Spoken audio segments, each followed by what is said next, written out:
Every occasion or function that happens here, it's our routine that we commit ourselves into the mighty hands of God and invite the presence of God to come and minister to us. We have men of God, women of God who will be sharing this evening, but we need the Holy Spirit to talk to us, God's voice to be audible through them. Shall we commit this prayer, this meeting into the hands of God? Shall we pray together? Father, we want to thank you for this wonderful evening you have given us, Lord Father, as we, your people, could come together in this manner for this seminar, Lord Father. We thank you for this church. We thank you for every ministry that you undertake through this church, Lord Father. Especially we pray and thank you for the ministry of Freedom Ministries, which cater to the mental health of the church and communities outside the church. Father, we pray that this evening that we spend together at your feet may be very beneficial and effective to our lives, Lord Father. Lord, as much as you are concerned for our spiritual life, you are also concerned for our mental health, Lord Father, because Bible says you are close to the brokenhearted. Father, whatever situations of life we are going through this evening, Father, we pray you may speak to us through your servants, Lord Father. Lord, we have with us anointed and professional people who will speak to us from their expertise of life. Father, we pray beyond their words, beyond what they speak, we need your Holy Spirit and your voice to be heard into our hearts and our ears, Lord Father. We commit and submit ourselves in your mighty hands of God. Father, we pray that when we leave after this meeting, after this seminar, we may be changed internally and we may be changed in our mental attitude and awareness about what mental health is all about, Lord Father. We humble and submit ourselves in the mighty hands of God. In Jesus' name, we offer this prayer. Amen, amen, amen. I want to invite Jacob to please come forward and give an introduction before we get into the rest of the meeting.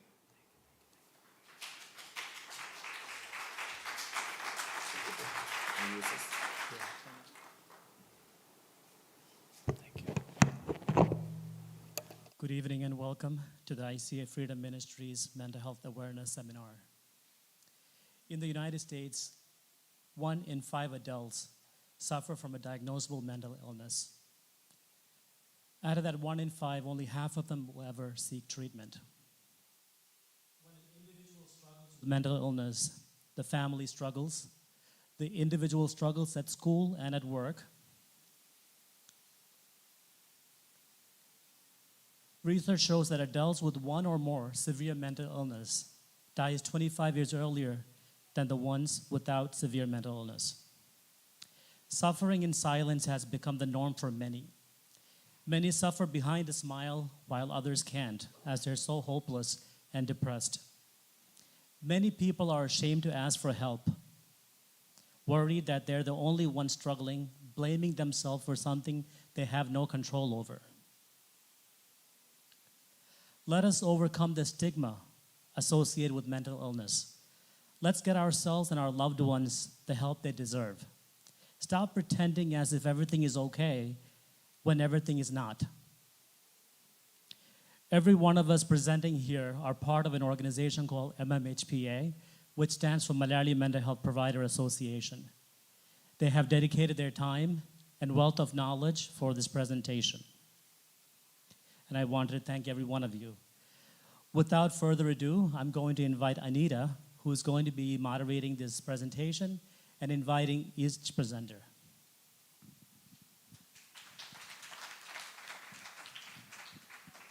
Good evening, everyone. My name is Anita Thanikel. Thank you so much for being here tonight. I have the pleasure of presenting each of our speakers. Before I forget, I just want to let you know in the back of the pews there are index cards, so you can always grab it at any time. If you hear something that's important to you, feel free to write it down. If you have a question, feel free to write it down so that we can use it later for the question and answer time. We will now hear from Dr. Binu Chacko, who is an attending psychiatrist at Sagamore Children's Psychiatric Center. He also has a private practice in Massapequa, where he treats children, adolescents, and adults, along with individuals who are struggling with alcohol and opioid addiction. Dr. Chacko will present on the topic of addiction.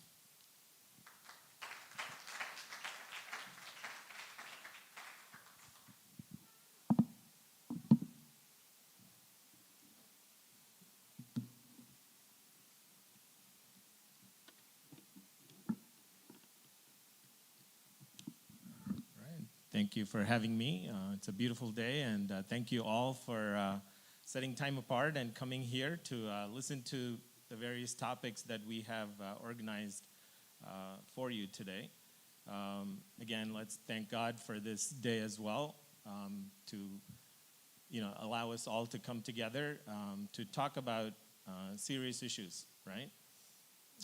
I guess a few days ago, or you may have heard on the news, our Surgeon General, he had put out a statement about the seriousness of, I guess, mental illness affecting those people or at large in the U.S., right? About how loneliness has affected many people since COVID time, and how it's becoming like a serious concern, and how we must deploy certain strategies to kind of help the community. So this is not just a problem for our community, but it's a large problem. So definitely our community has also sought out many help during the pandemic time because of professionals coming forward and giving talks and different things like that. So it's also important for us to kind of know where we all are in our life, and if there is a problem within our lives, to kind of seek help, right? With that in mind, keep an open mind today. My presentation is a little bit long. It's also because I wanted to kind of hit certain points that I may not get a chance to present to you again, especially because all these youths are here. I definitely want them to kind of hear it. So I've been collecting some new data because I've also kind of attended certain other presentations, and we'll kind of dive into all those. So my topic for today is on addiction, right? And follow along with me on the slides. Next slide. So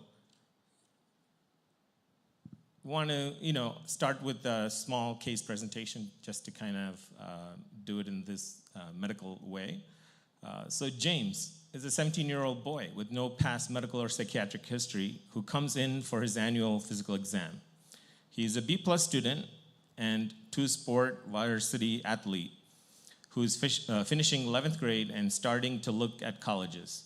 He reports occasional drinking with friends on weekends, but reports never using illicit drugs. So illicit drugs could be marijuana, etc., right? By senior year in high school, 80% of teens will have tried alcohol, or about half will have tried marijuana. In that regard, James's report does not seem unusual or concerning.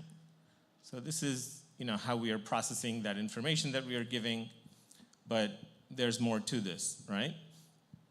I'm not going to ask anyone if you know somebody who is struggling with any kind of substance use issues and things like that, because we have to kind of allow for anonymity and all that. But then if you have any questions, I guess save it for the end. I think there's a panel discussion, so we'll kind of dive into those specific questions you may have. Honoring your privacy, you can write it in those cards that's provided to you. So moving along. So, however, teens are particularly vulnerable to both acute and long-term consequences for substance use, and preventing, delaying, or reducing substance use is an important public health goal. So the next few slides, I will briefly review the neurobiology of the impact of substances on the adolescent brain, okay? So next slide. We can see here the brain weight by age slide, right? As you can see from the left, as it goes to the right, the brain weight is increasing, and by looking at that curve, it kind of flattens out, from age 12 onwards, right? So by approximately age 12, the human brain has reached adult size and weight. Despite gross appearance, significant functional brain growth and development continue into the mid-20s. So as you can see in that cartoon, the dad with the glasses, right? He's saying, "Don't you gross anatomy me, young lady. You can't go drinking until you mature on a cellular level," right? Even though there's a drinking age of 21 and all that in this country, I don't know if anybody is going to be surprised if I tell you there are kids in school drinking as young as 8, 7 years old. It may not be within our community, or our kids may not know specific kids in that category, but definitely it's happening. And our kids may even get exposed as they get close to 10th grade, 11th grade, 12th grade. And for sure, I know our kids are getting exposed to alcohol and marijuana. And, you know, without mentioning names and divulging too much information, I will say, you know, there have been people even selling, okay? So just to kind of put it out there, you know, our population is not, you know, kind of protecting itself from doing the wrong thing and things like that, right? There are people getting into the wrong stuff even within our Indian community, or Malayali community to be specific. All right, so next slide, we'll kind of get into some of the details about brain development, right? Want to give you the information, the biology that a lot of the kids may already know, but I'll kind of give you an overview. So initial phases of brain development involve increasing gray matter connections between cells. This results in a large number of relatively slow connections, well suited for learning. In subsequent phase of development, gray matter decreases via apoptosis of neurons, which is basically cell death, and pruning of synaptic connections. And basically, it's a normal thing that's happening. And myelin, it forms around these pruned white matter tracts, resulting in smaller number of fast connections associated with proficiency. So think of the young brain is a brain that's like not well insulated in one sense. If you can think of the neurons or the brain connections as wires and electrical, information is being, sent through them.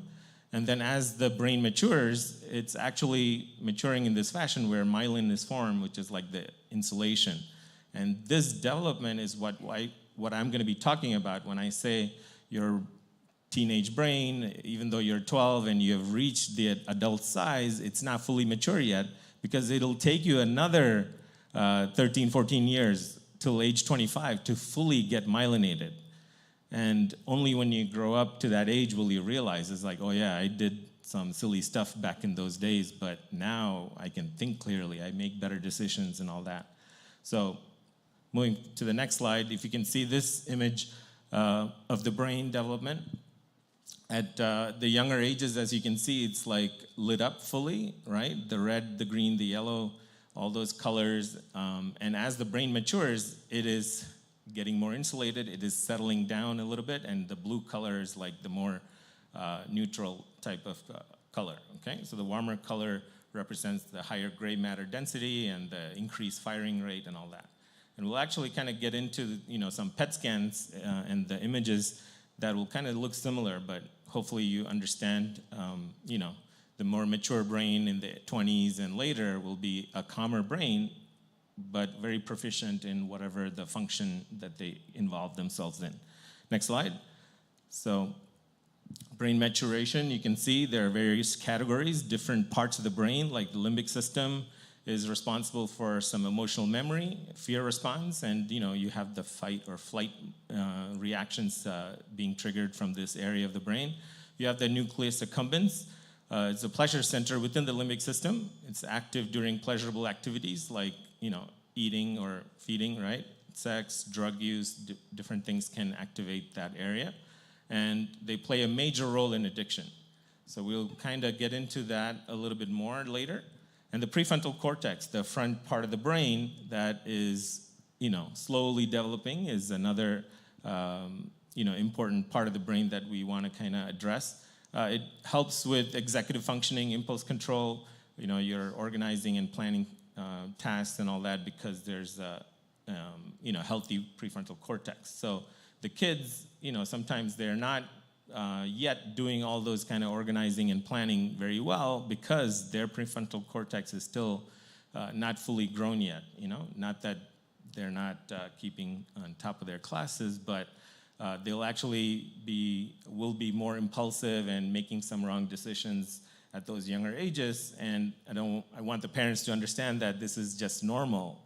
And sometimes if they seem hyper, they're all over the place, and they're not able to focus, things like that, sometimes it could be related to this particular developmental stage that they're going through, but we have to kind of keep them in track and help them be organized. All right.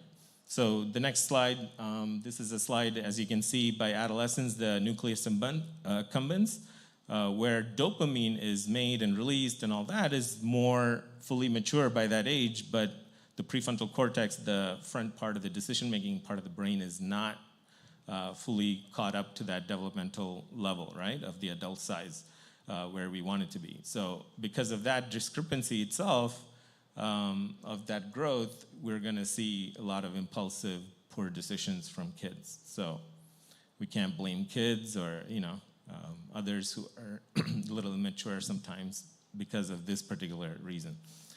Let's look at the next slide, the drug use among youths, facts and statistics. So youth drug abuse is a high-profile public health concern, with at least 1 in 8 teenagers abusing an illicit substance in the last year. So these are some stats from the National Center of Drug Abuse and Statistics. 61%, how much drug use went up among 8th graders between 2016 and 2020. 62% of teenagers in the 12th grade have abused alcohol. 50% of teenagers have misused a drug at least once. And if you actually go into other websites like SAMHSA's website and all, we'll actually get much more detailed information of the youth survey studies that are done every 10 years or so. And during COVID, they didn't get a chance to do it, so we don't have the most updated data. But you'll see for like various, mental illnesses and also substances, what's really happening within the population. And sometimes these numbers, don't do justice to understand everything. Moving to the next slide. So alcohol is by far the most commonly abused substance among teens and young adults. And I'll kind of save all this numbers and all, because it's not going to be as important, right? If it's not going to stick to you. But I really want to get to the meat of the presentation. But you can see, as far as like some of the numbers, it is an alarming set of numbers when it comes to all the different drugs, like the marijuana, cocaine, and marijuana being the highest, and then down the list goes everything else. We'll skip to the next slide. Here you can kind of see a little bit of a graphic in the next slide of how marijuana is like the most commonly abused among college students as well, and then cocaine, hallucinogens like mushrooms and other hallucinogens, and then you have ecstasy or mollies. Then you have the inhalants, methamphetamine, heroin, and then the fentanyl as well. So these are the different, drugs that are abused. Next, in this slide, how do alcohol, marijuana, vaping, prescription medications, and other drugs of abuse impact the developing adolescent brain, right? Is it going to be good? Is it going to be bad? We have to understand the science, right? Most of you will say it's going to be bad, I hope, right? And there are certain things when there are certain mental illnesses, we actually have to give certain medications to kind of help particular mental health issues, like, for example, ADHD and such, that are controlled medications that will help them function better. So we can have a discussion on that later, and I think Jacob will be presenting on ADHD later, but some of the points that I hit will also hit home a little bit. Next slide. And this is just a picture of a PET scan. On the left, you'll see a smaller scanning machine that can scan an animal for the animal studies, and then on the right side is like the big PET scan machine that's used for humans, right? And we can kind of look at how our particular cells in the brain is like metabolizing glucose, and how that is like the energy currency in the brain. So how glucose is getting metabolized will kind of tell us, it's like, oh, if I'm asking you to do something, this particular part of the brain is what's, taking care of it, right? So we're able to kind of make those connections and all that. Next slide. So we have these tools with medical imaging on that graph, that very blue color picture. Below that it says, it's a 5-day-year-old infant, right?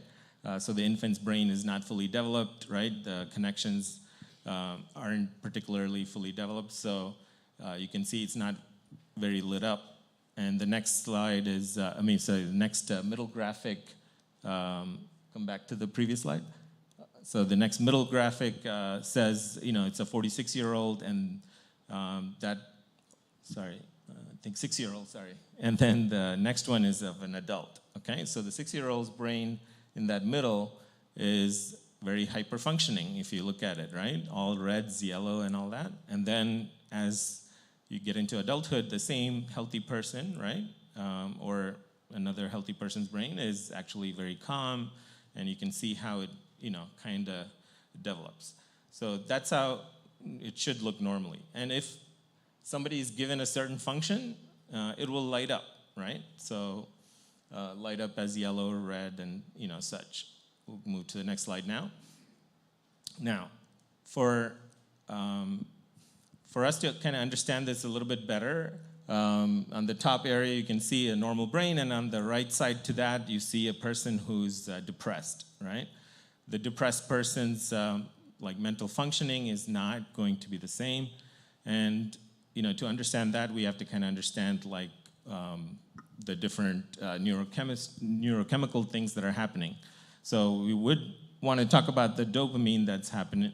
That's one of the neurotransmitters, and that I'll be kind of concentrating on. Dopamine is released basically to kind of help us with movements, right? Like if I'm making hand gestures, I need a certain amount of dopamine from the particular part of the brain, right? Nucleus accumbens and such, and then it giving a signal to the motor part of the brain to kind of activate, the particular muscles that I need to do this function of opening and closing my hand. So it's for movements, and then if there are people who are novelty seekers, their particular brain, as you can see in the bottom picture between the normal control and a novelty seeker brain, it's pretty much much more lit up because they have a little bit more of the dopamine release and such. So they are adrenaline junkies in one sense, right?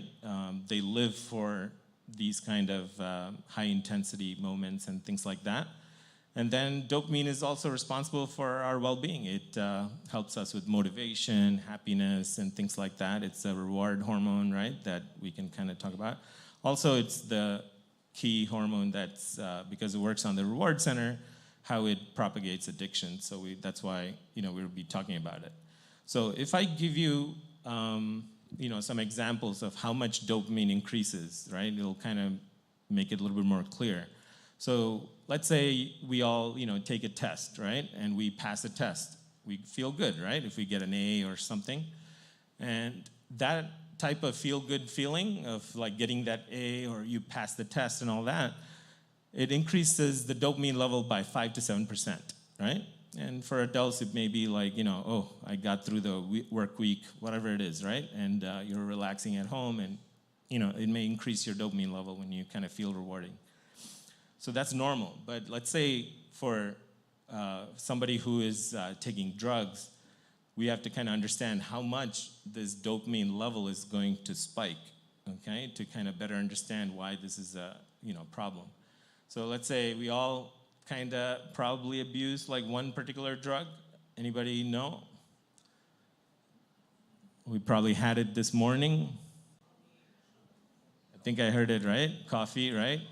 And there was tea as well, and I was offered some today.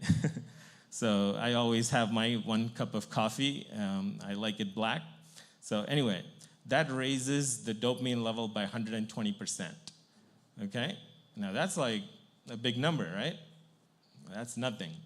So cocaine, right, the actual drug, it raises it 300 to 400%.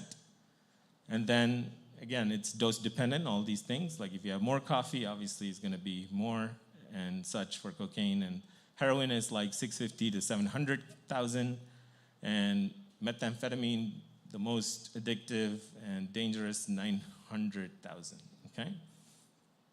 So just to kind of put it in perspective, how these drugs can actually raise this addictive hormone in us, right? So next slide.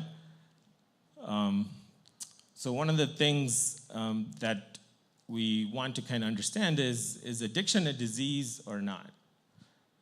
Now, sometimes like even hearing addiction or somebody kind of going through a difficulty, let's say with alcohol, and they're addicted, and you know, if they have alcoholism in the family or not, you know, what do we tend to do? We sometimes like think, you know, it's a moral weakness, or they're a bad person, they're morally bankrupt, you know, they didn't do what they needed to do in life, and they messed up, whatever the reasons and things like we'll come up with, you know, we may kind of judge it in the wrong way.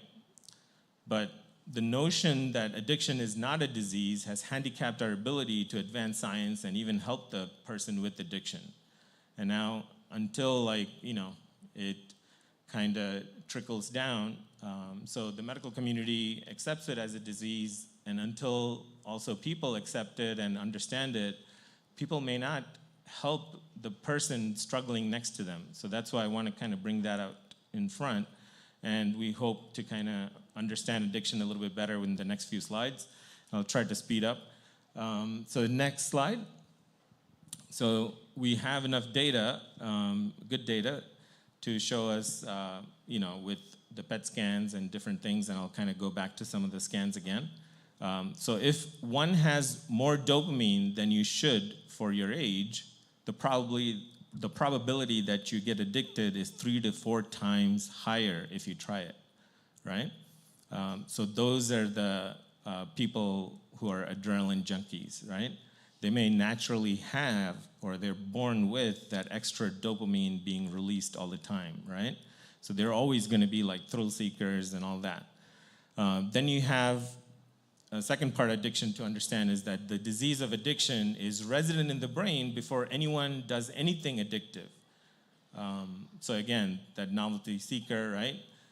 Until they actually start to do something that kind of triggered that extra dopamine release and that extra high feeling, they may not realize that they have that, you know, higher dopamine level, you know, being produced and all that.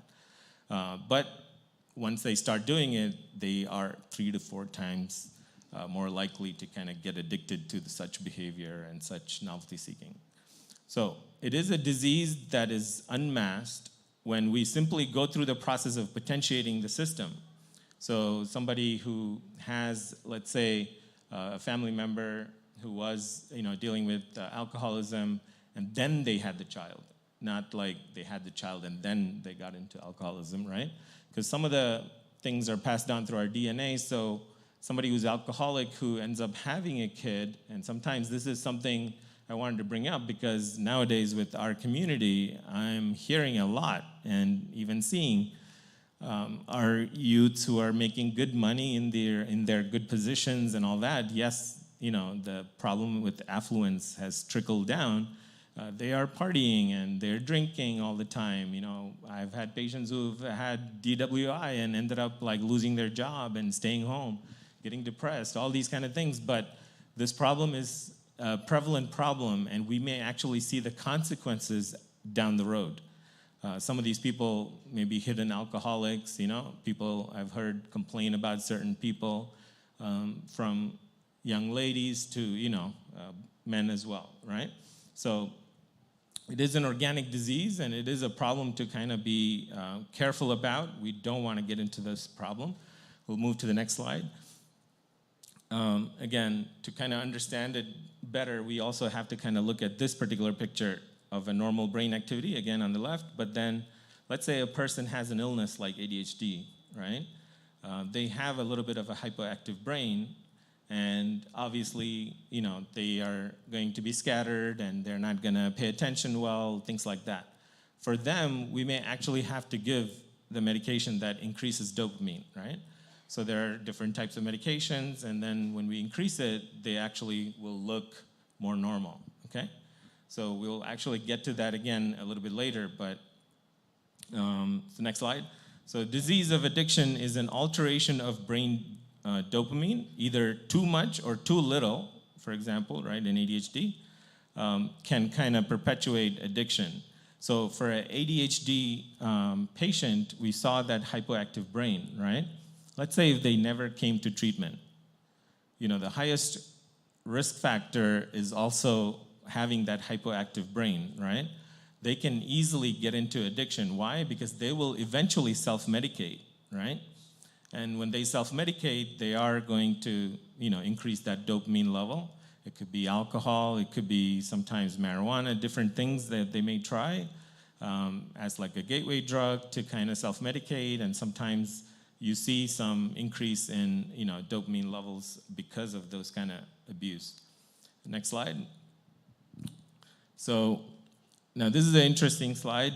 Again, you know, normal person, when they take marijuana, as you can see, you know, before marijuana is on the top left corner. And when they take marijuana, it just calms the brain down and relaxes, right?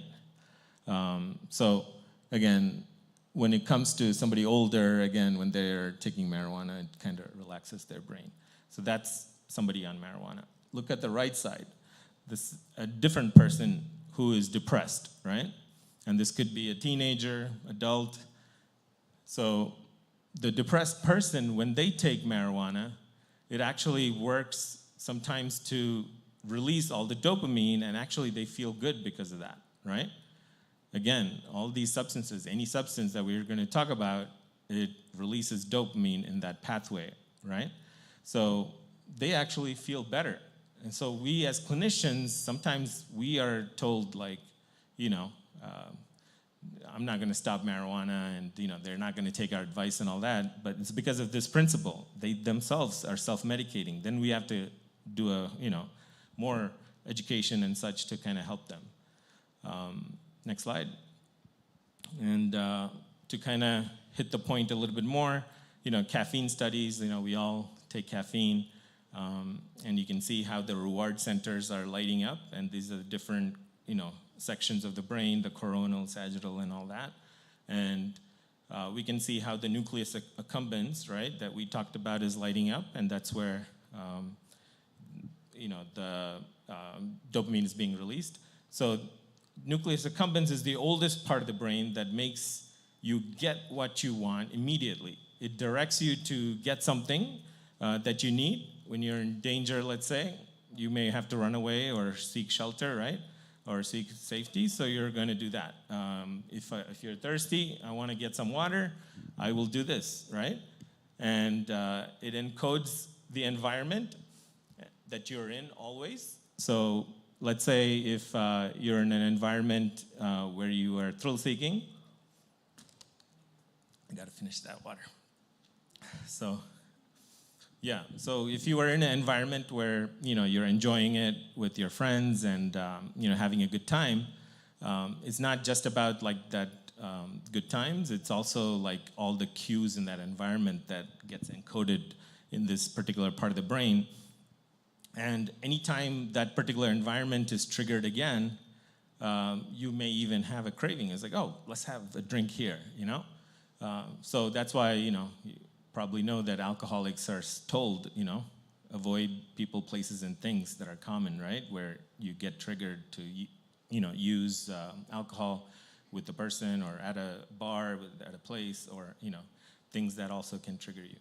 So environment is the reason for relapse, most cases with alcoholics. And it's important to kind of understand, and some people have actually benefited from understanding this particular concept, right? So in gambling environments, casinos, you have all the bells, lights, and whistles, right? And all the dinging and the music and all that.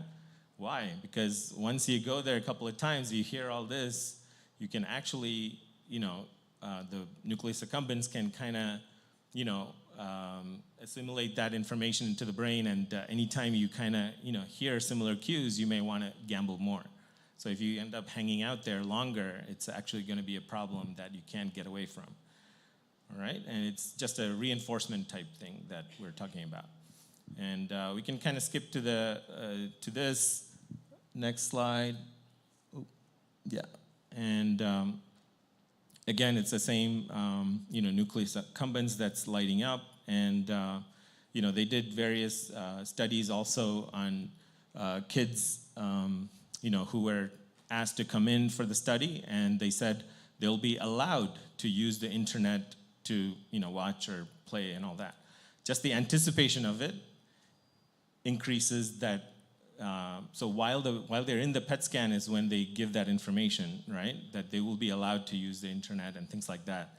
And that's live, information of dopamine being released from that particular part of the brain to kind of trigger excitement. And this is now replicated in other studies for other addictions as well, cell phones, et cetera, right? And moving to the next slide, similar type of information coming from looking into people who are given Monster drinks. I don't know if you know about that energy drink, right? Also has like a high level amount of caffeine. And just want to kind of bring this up because we have to kind of understand caffeine itself and the half-life of caffeine and how long it's in our system, right?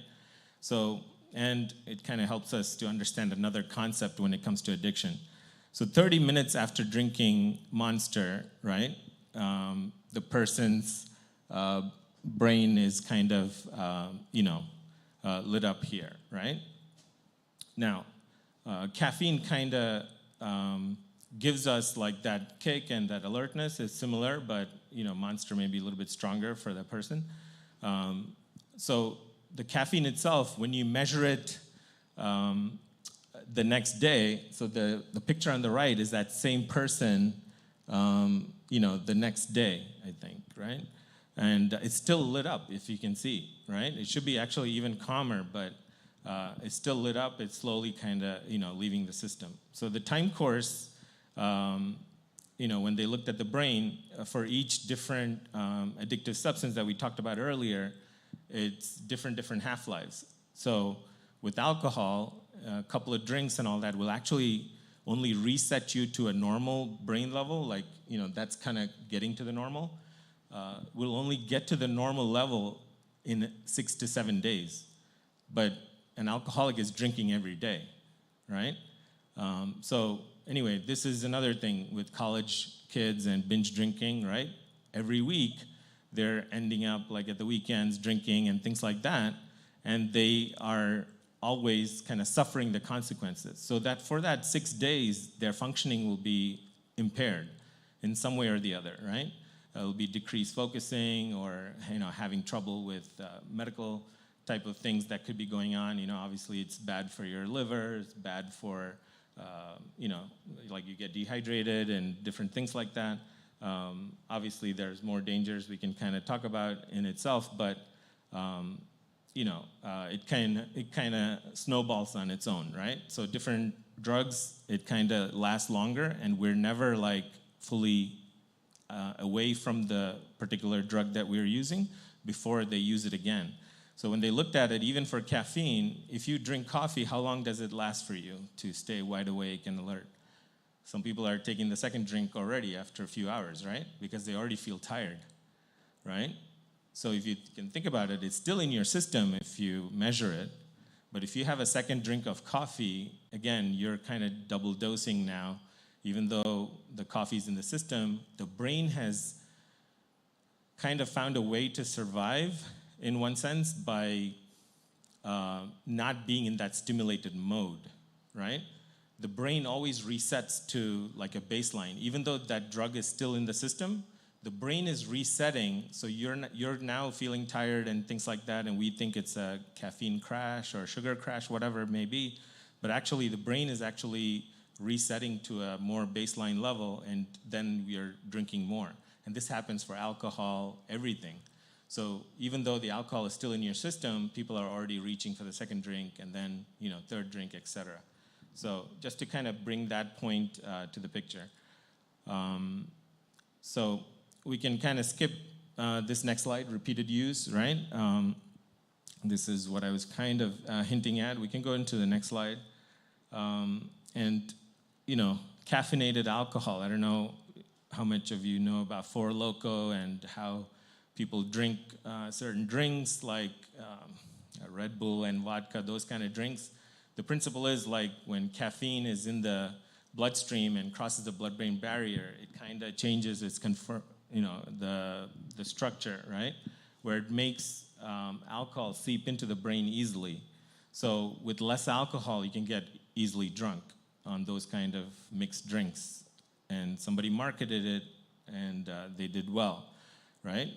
So with just one drink, they're getting, the buzz and all that. So next slide, we'll see the smoker. We have to kind of understand, that smoking also does a different thing when it comes to addiction, right? So in this PET scan, they're actually, in PET scans, they also kind of get this image because they have these radio labeled like isotope that's kind of given in the bloodstream, and that's what's lighting it up. So when we look at glucose, we can look for that. When we want to look at dopamine, we can label it and look for that particular thing. So there are different types of dopamine receptors. We can even look specifically like that. This one is actually looking at monoamine oxidase. It's one of those enzymes that break down dopamine. So when you look at the monoamine study here, the MAO or monoamine oxidase, right, keeps dopamine from elevating usually. It's usually an enzyme that kind of, recycles dopamine by breaking it down and, getting rid of it.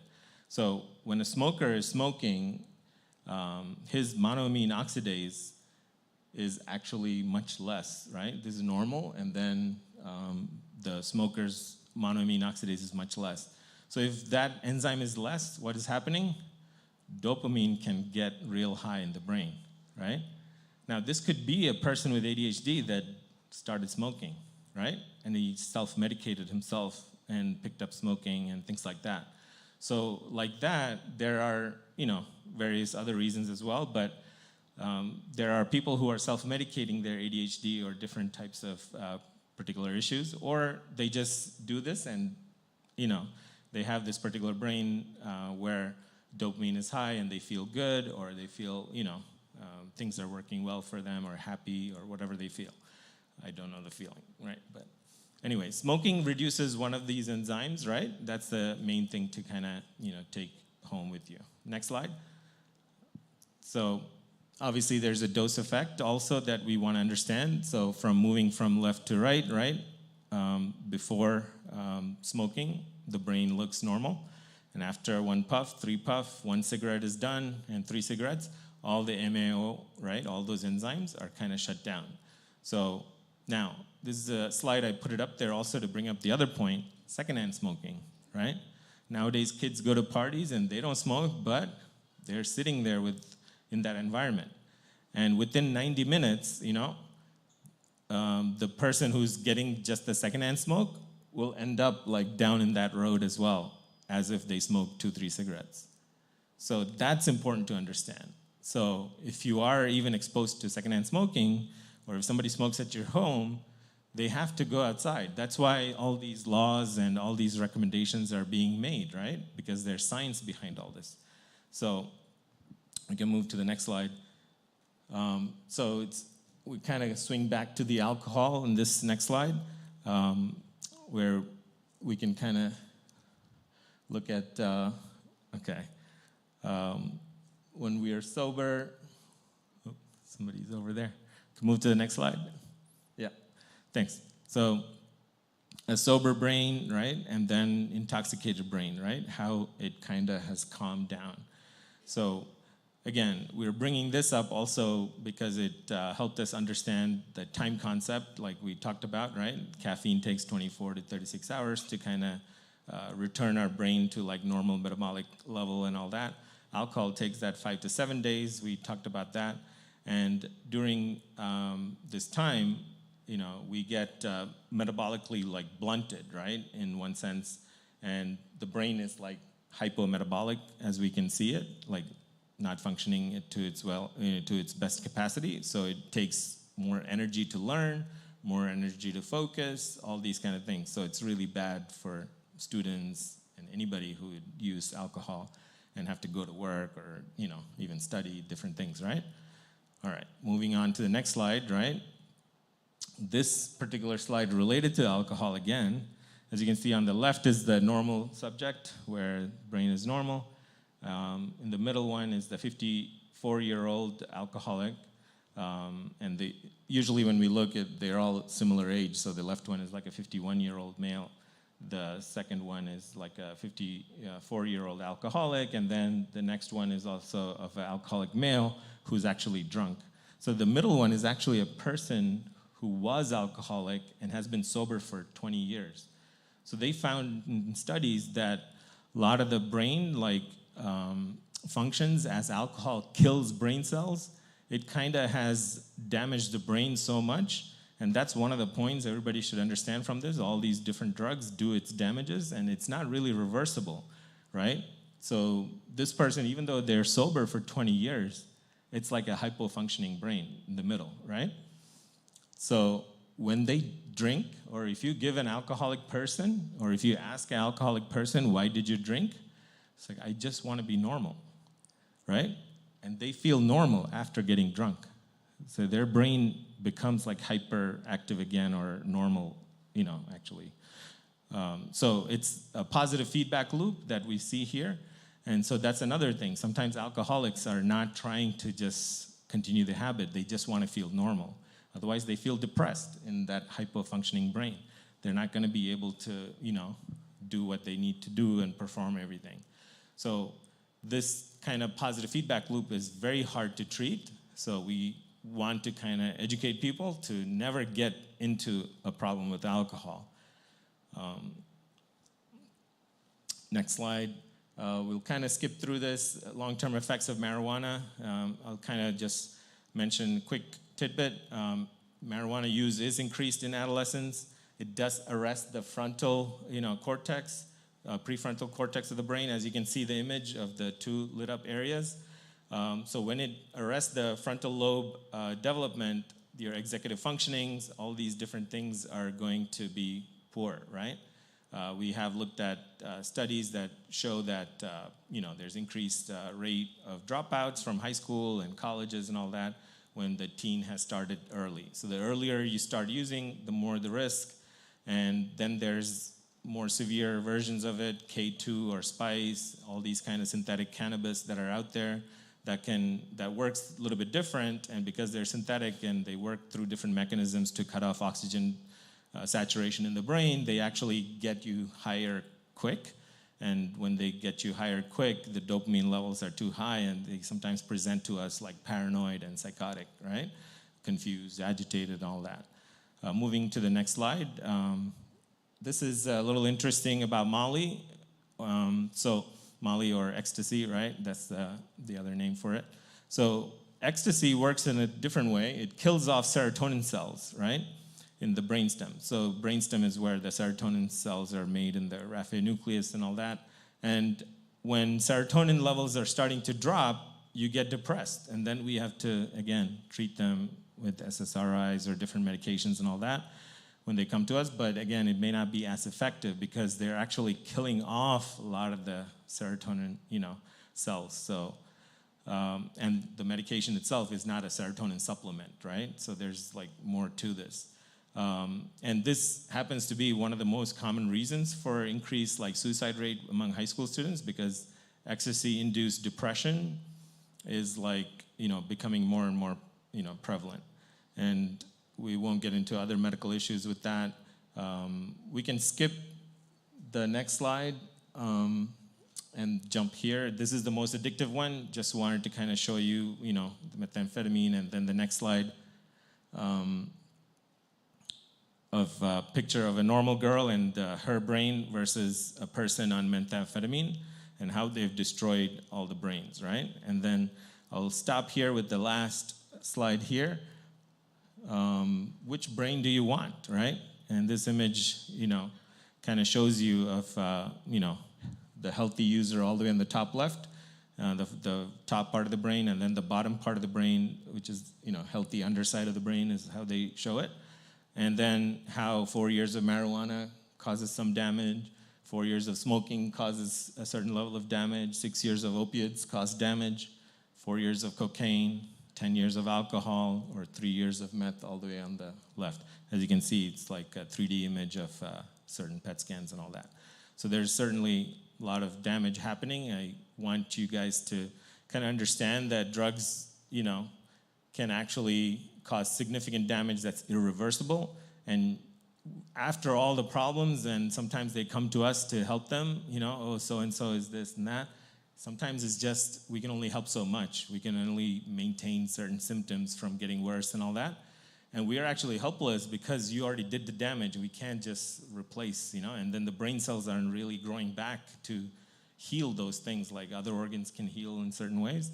So, there is a big issue there.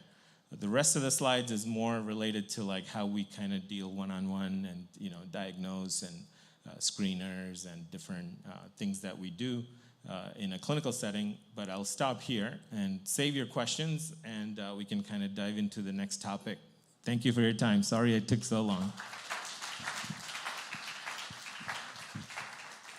Thank you, Dr. Chaco. That was actually very insightful and very helpful. Thank you so much for presenting on the topic of addiction.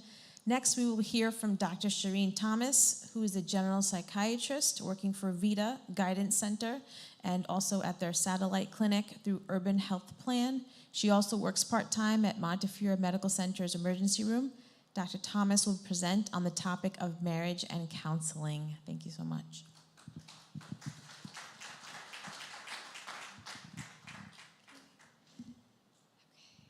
Good evening, everyone. I'm so sorry, just one second. Okay. All right, so today I've got the privilege and honor of speaking to everyone on marriage and relationships. Particularly what I focused on was ways to maintain and flourish meaningful relationships.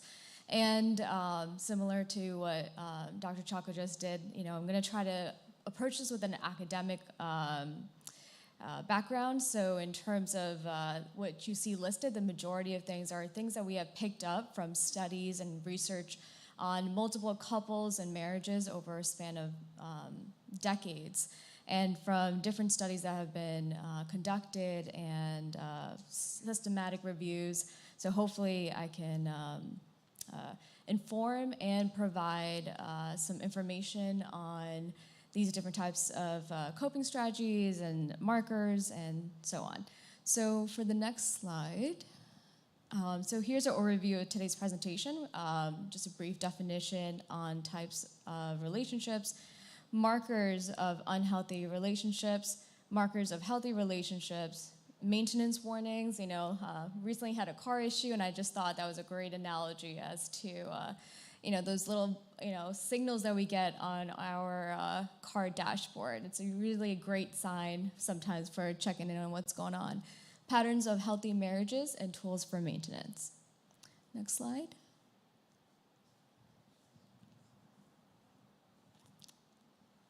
Okay.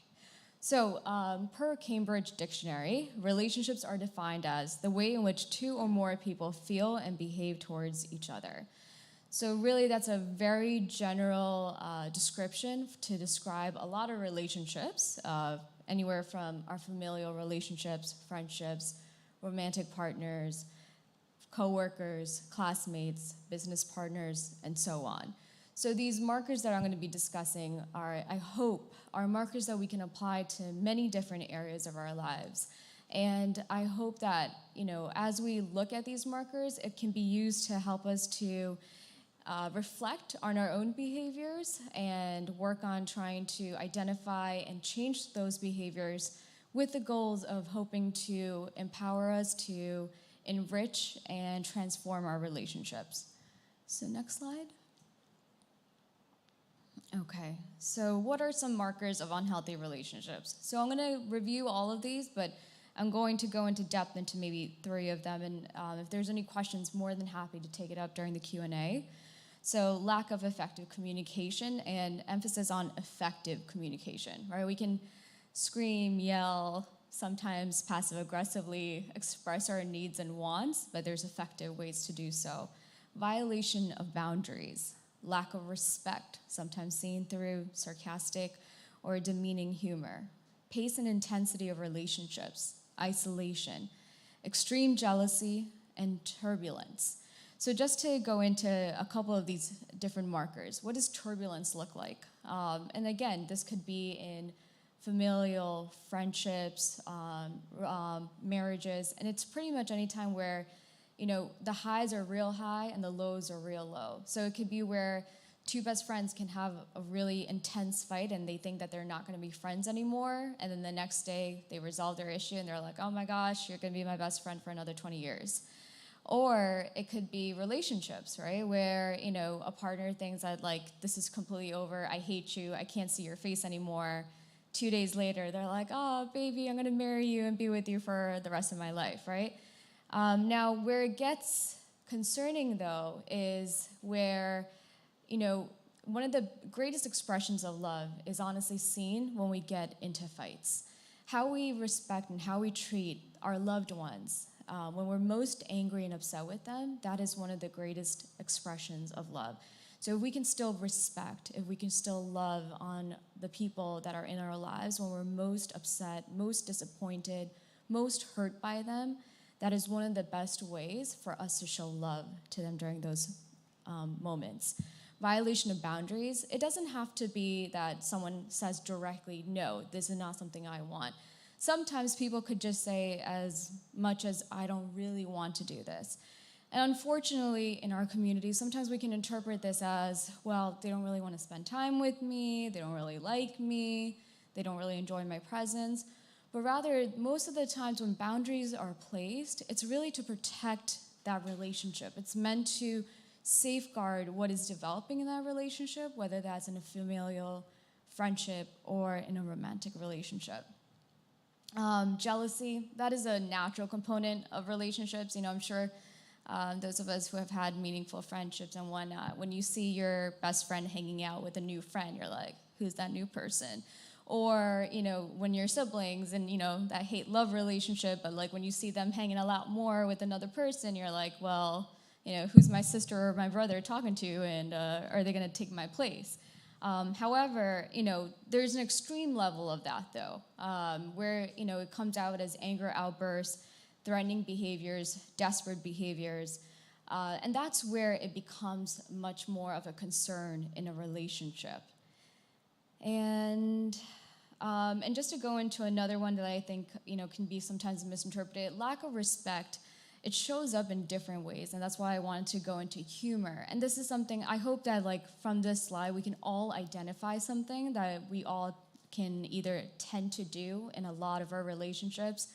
I can definitely state that, for a majority of times, making fun of our siblings, our loved ones, our parents, our partners, in ways that, or we're just joking around or we're playing with them. However, does it come off as sarcastic? Are we putting them down? Are we demeaning them? And that's another marker of, are we really respecting the people that we love in our lives, or are we actually bringing them down? Next slide. So what are some markers then of healthy relationships? So one of the best definitions that I picked up in one of these studies is that love is the investment in the well-being of the other for his or her own sake.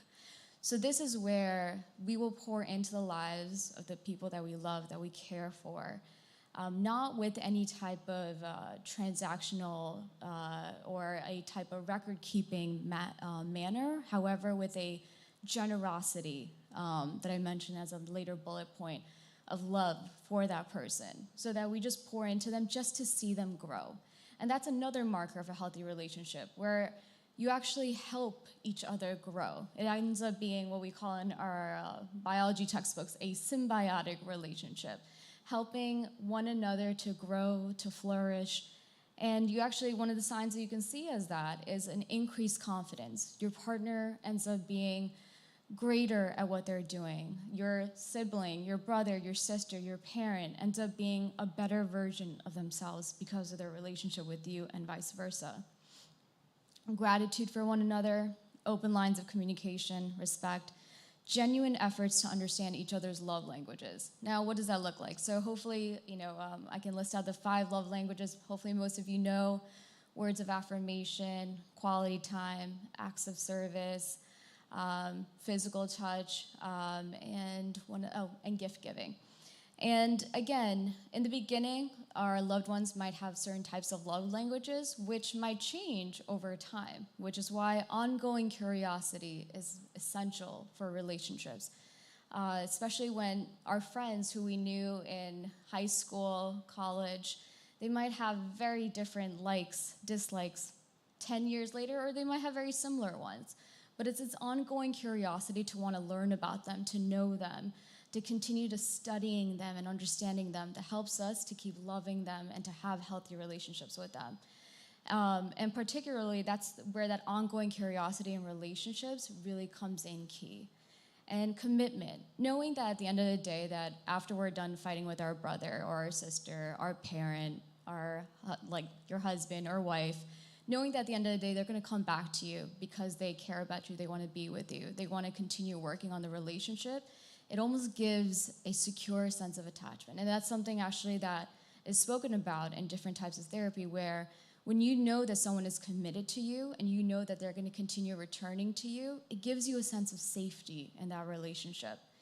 And self-care is also another important component of a healthy relationship. Being able to take that time and space to take care of yourself and having the freedom to do so, the space to do so, it actually also continues to help you to have healthy relationships in different spheres of life.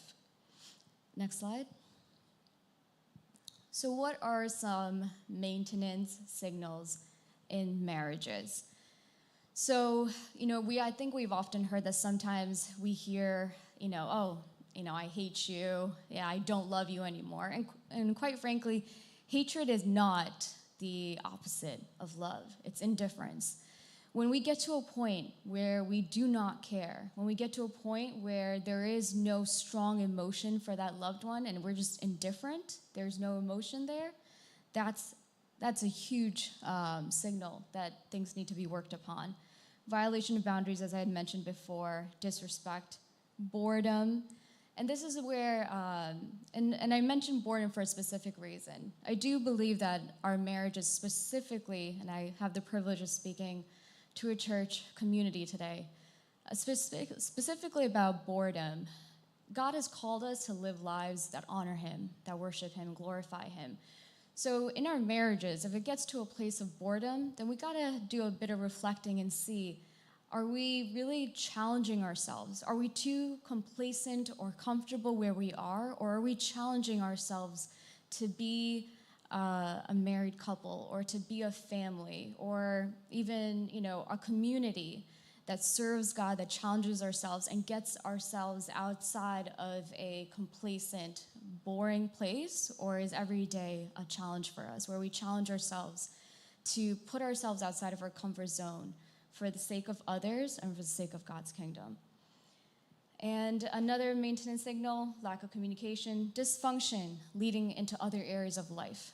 Are the fights that you're having within your marriage going and bleeding into other areas? Is it affecting you at your workplace? Is it affecting you with your children? Is it affecting you with your friendships? And so that's another signal that there needs to be room for work and for reflection. And the Gottman Institute had come up with 4 particular destructive behaviors that they found from thousands of couples that were studied. Multiple marriages, some of them that led to divorce and some of them that stayed together. And they were able to come up with a 90% certainty based on these 4 destructive behaviors if couples would end up getting divorced. And I don't know if we're able to click on that link. But if we are, okay, maybe not.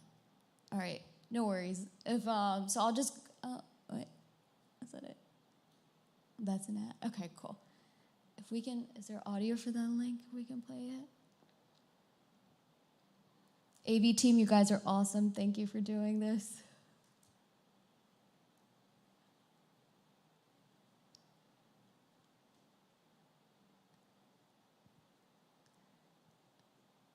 If we're not able to do it, I'll go ahead and explain it to you guys in the meantime.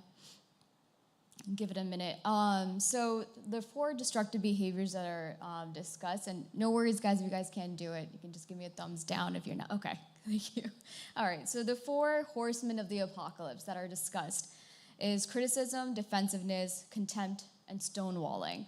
So criticism, hopefully that's self-explanatory. Defensiveness, when your partner comes up to you and says, hey, listen, you really hurt me with this behavior. It's saying, nah, that's all you. You're being sensitive. You're being too much. You're just hallucinating that I did these things. That's a form of defensiveness, right? Now here's the thing. You may not be responsible for all of the things that your partner is saying, and that's where that conversation needs to take place. However, there might be some partial responsibility that you might play in that role. And so that's what defensiveness would be. Contempt, and this was interesting, and this is something that I also want to explain a little bit more. It's where we belittle our partner and try to express and create superiority over our partner by putting them down, creating sarcastic comments, creating jokes that belittle them and put them down and make them feel lesser. And that actually is one of the most destructive behaviors out of the first 3. And stonewalling is interestingly what happens when all 3 of these behaviors continue in a relationship, and especially in a marriage. One of the partners will end up, and I think the most a contemporary term that can be used to explain this behavior is probably what we call as, the quote-unquote silent treatment. It's where it comes out of is when the partner feels overwhelmed or inundated by what's going on, and they just shut down. And they can't really return to the conversation. They have a hard time or a difficult time returning to that relationship. And so, again, both partners play a role in all of these behaviors. And the best way to get to it is by each partner recognizing what behaviors that they're creating and bringing to the table and doing their best efforts to minimize, work on those behaviors, and to actually do the opposite of those behaviors. So what are patterns of healthy... Do we have the video? Okay, awesome. All right, I think we'll...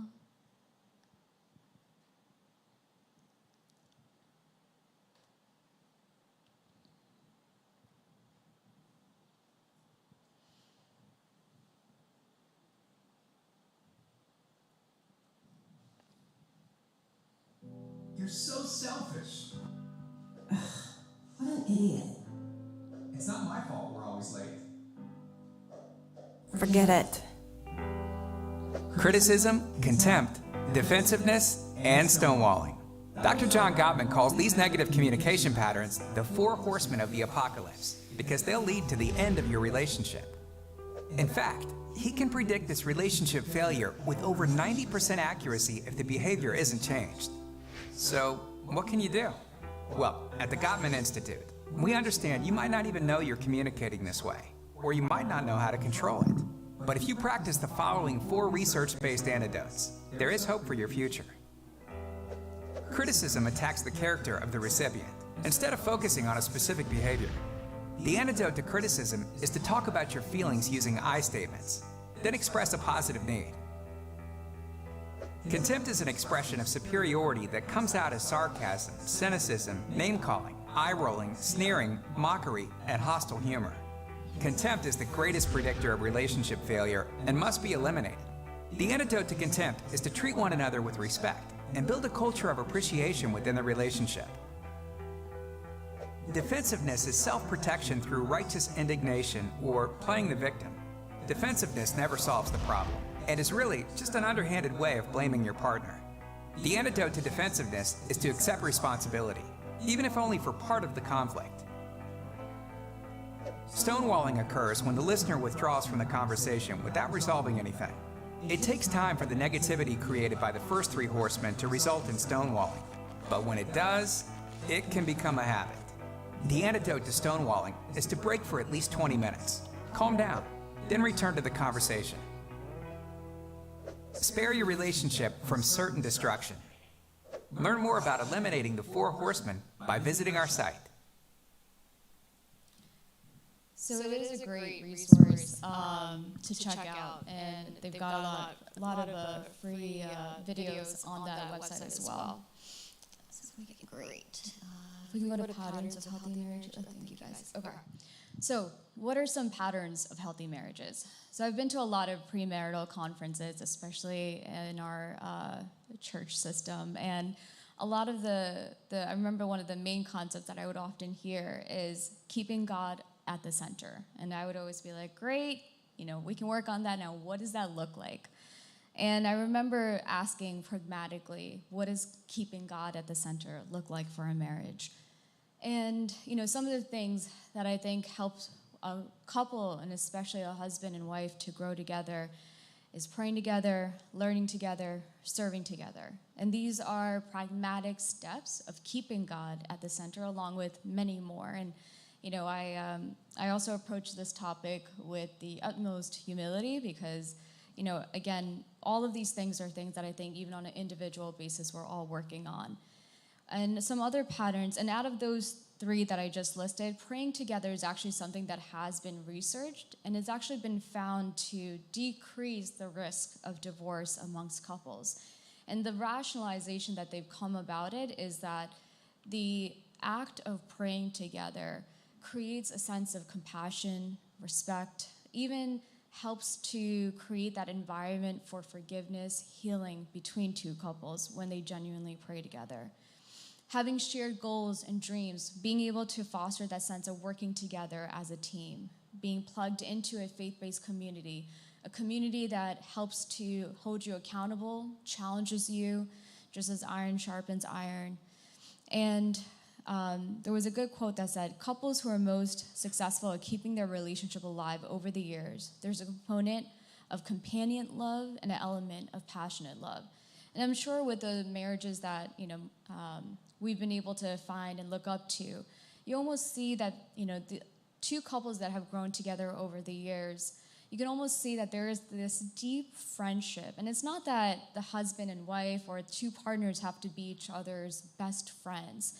It's the very trait that they're just this deep found of friendship between them, and then there's also a deep sense of love between the two of them. And so it's this fluctuating sense of passion and friendship where, they have these bouts of, passionate form of love between them and a deep sense of friendship between the two of them as well. Having quality time and turning towards each other. And I'll go into what turning towards each other looks like in the next slide. And another quote that a study had come as during their discussion and a way to encompass the highlighting points was that when couples stick together through difficult times, remain faithful to one another, and continuously work to resolve problems, positive long-term outcomes, while not guaranteed, are common. So when two individuals, two partners, husband and wife, are working together as a team, you work on creating conflict resolution together. You come up with ways to work together. You put aside your differences and you bring your strengths together, and you find ways of actually bolstering up each other's weaknesses and turning it into strengths. And another component that I wanted to highlight was that trust is often a basic component of relationships. However, when that trust becomes into a faith that two people have in each other, that two partners have in each other, especially when out of that commitment, out of time, out of knowing that this person is going to work with me, they're going to be with me, there's a faith that almost develops. And there's a faith that comes from knowing that that person and that sense of security has developed with that person, of knowing that that person is going to be there to work with me. And that faith ends up being a healthy pattern of marriages. So next slide, please. Thank you, guys. So when the maintenance signals come up, and even if we've tried to foster these healthy patterns, there are times that we need a more professional support, another source of assistance in our marriages, in our relationships. And it's not a sign of weakness to be able to incorporate that extra support or that extra guidance. And really, the best time to have couples therapy, the best time to incorporate therapy into relationships is really when it's actually going well. And even if it's going well, there are rooms for growth.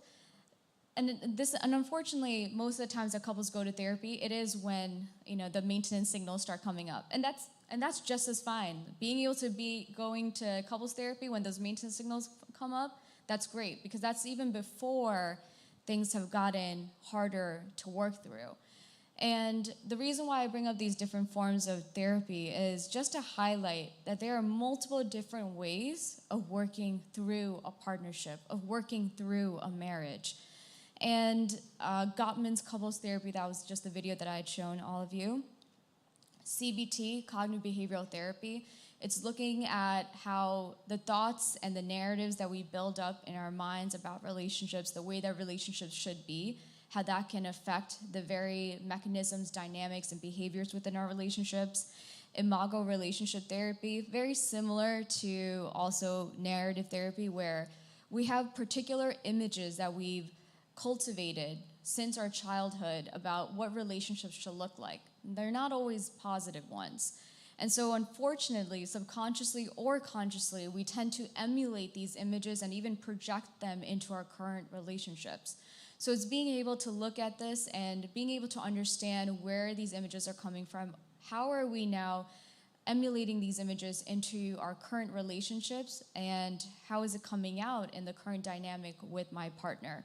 Solution-focused therapy, it's much more at a particular problem and a specific issue that's coming up between two couples. Relational life therapy, I thought this was interesting. This is looking at how in a marriage or in a relationship, people will pick up particular roles due to that are picked up from society or culture, and how we tend to be ingrained in those roles that society or culture has created for us, and sometimes how that might impede in our ability to flourish or grow in our relationship because we're so stuck in the roles that we have constricted our minds to, in terms of this is what one partner is supposed to do, this is what another partner is supposed to do.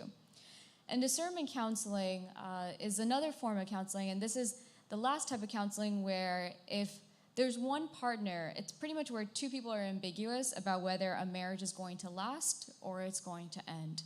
And so in relation to that, that's pretty much where if one partner is confused about whether a marriage is going to end, it's a way to help the couple come to the same page about either ending the relationship or continuing with the relationship. And next slide, thank you. So this was a quote that, sometimes I think, especially when from what I've heard from couples who have been in marriages for decades, it's not that, marriage does look hard, it sounds hard, and, from the marriages that I have been given the privilege to be witnesses to, it's not easy work at the end of the day, and it does take a lot of effort and time and lots of reflection, and we all know that, a lot of divine intervention is also needed. And the beautiful part of being able to put in that work, that time and effort, is that contrary to what many people think, marital quality does not inevitably decline. It tends to remain high or even improve over the decades. So it's something that ends up, at the end of the day, that only helps two people to grow together. It helps two people to become the greatest versions of themselves because they continue to sharpen each other, challenge each other, and to help each other grow, God willingly, in their relationship with God and in their relationship with others.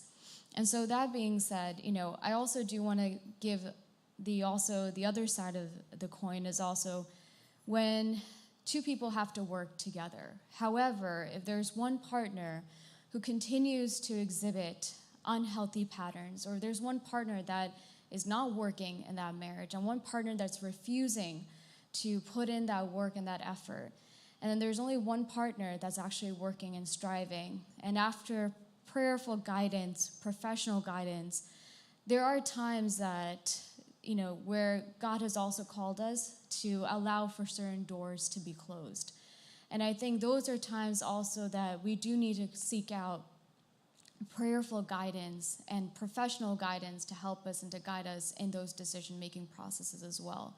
So, there are times that where knowing who we are in Christ helps us to also know of what decisions and what steps that we must take to also honor who we are called to be in Christ as well. And that being said, the last slide has some references for what I discussed about, and more than happy to take some questions at the end of our presentation. And thank you all for your time and attention. Thank you so much, Dr. Thomas. Thank you so much for talking about marriage and counseling. We will now hear from Dr. Jessie Kurian, who is an advanced practice nurse. She has a doctorate as a nurse practitioner. She's a full-time faculty member at Northwell's Zucker Hillside Inpatient Unit. She specializes in working with the adult population, along with perinatal and geriatric individuals. In addition, she has a private practice in the community. Dr. Kurian will present on the topic of mood disorders, and after she speaks, we will take a 5-minute break, and you can use that time to start writing down any questions you may have. If you need an index card, they're behind the pews. If you need pens, just raise your hand during those 5 minutes. All right, thank you. So Dr. Jessie Kurian will come up.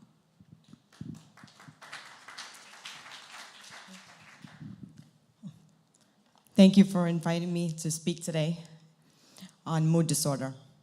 So, what is mood disorder? So some of the old diagnostic and statistic manuals, otherwise known as what we use in psychiatry as DSM, used to refer to these disorders as affective disorders as well. Mood disorder is preferable as mood disorders are sustained emotional states.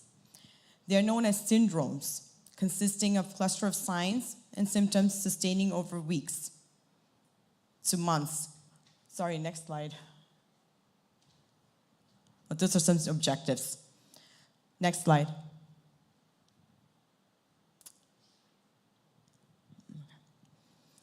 They're known as syndromes, consisting of a cluster of signs and symptoms sustaining over weeks to months, which usually departing from a person's habitual functioning, and they tend to recur, often in cyclical fashion.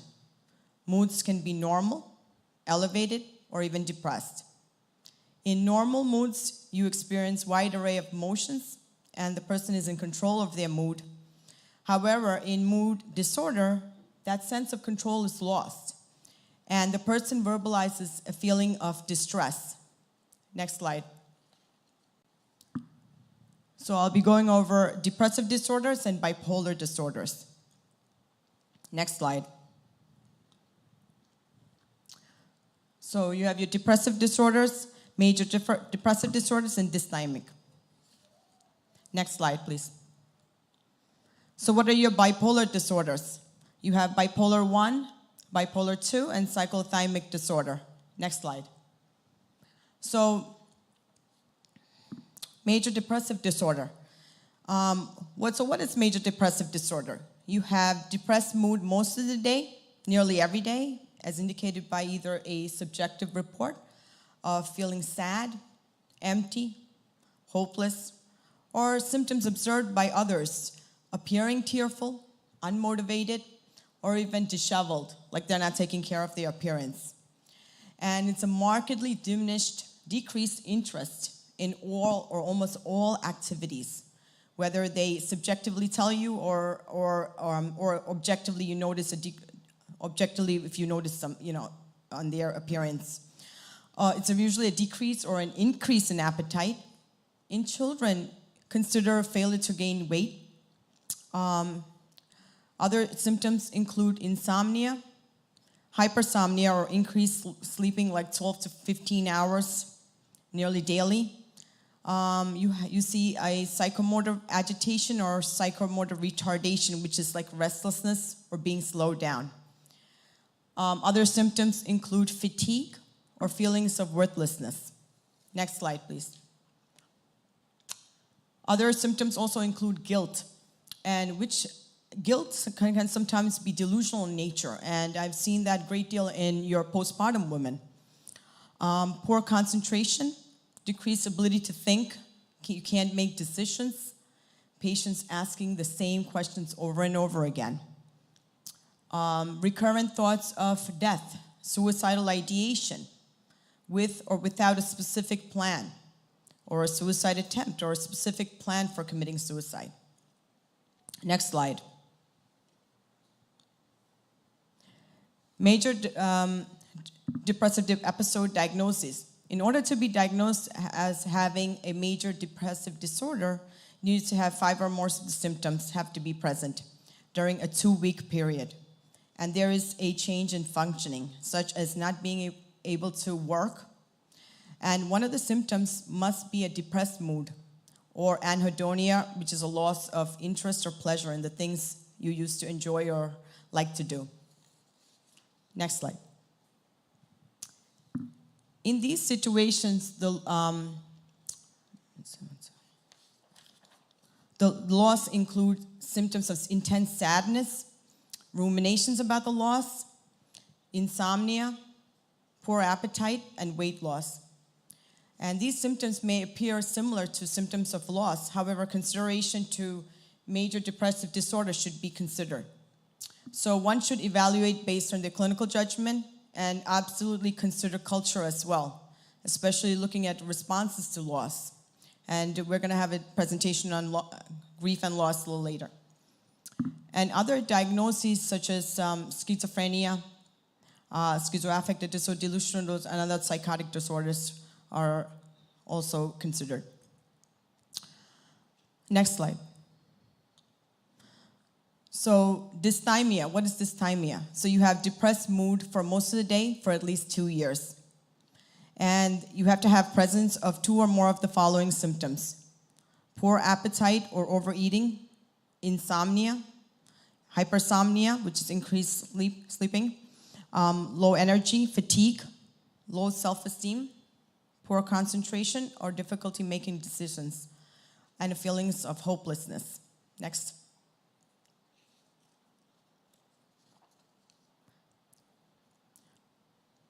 So dysthymia, like I said, during the 2-year period, the patient has never been without symptoms for more than 2 months at a time. And there is no manic or hypomanic episodes, which I'll get into a little later. And symptoms are not caused by substances. And the major depressive symptoms are continuously present for years. And symptoms are not explained by other diagnoses. Symptoms cause a great impairment in social and your occupational areas of functioning. Next. So what comes to your mind when you hear bipolar disorder? Next.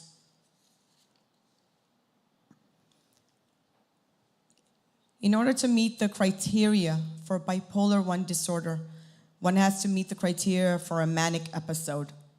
So what is included in mania? Manic episode may have preceded by and may be followed by hypomanic or major depressive episodes. Hypomania we'll get to. So for manic episode to be there, so you can have a persistently elevated, expansive, irritable mood, persistently increased goal-directed activity lasting at least 1 week. So during the mood disturbance, there is an increased energy, and 3 or more of the following symptoms have to be present. You have to have an inflated self-esteem or grandiosity, decreased need for sleep.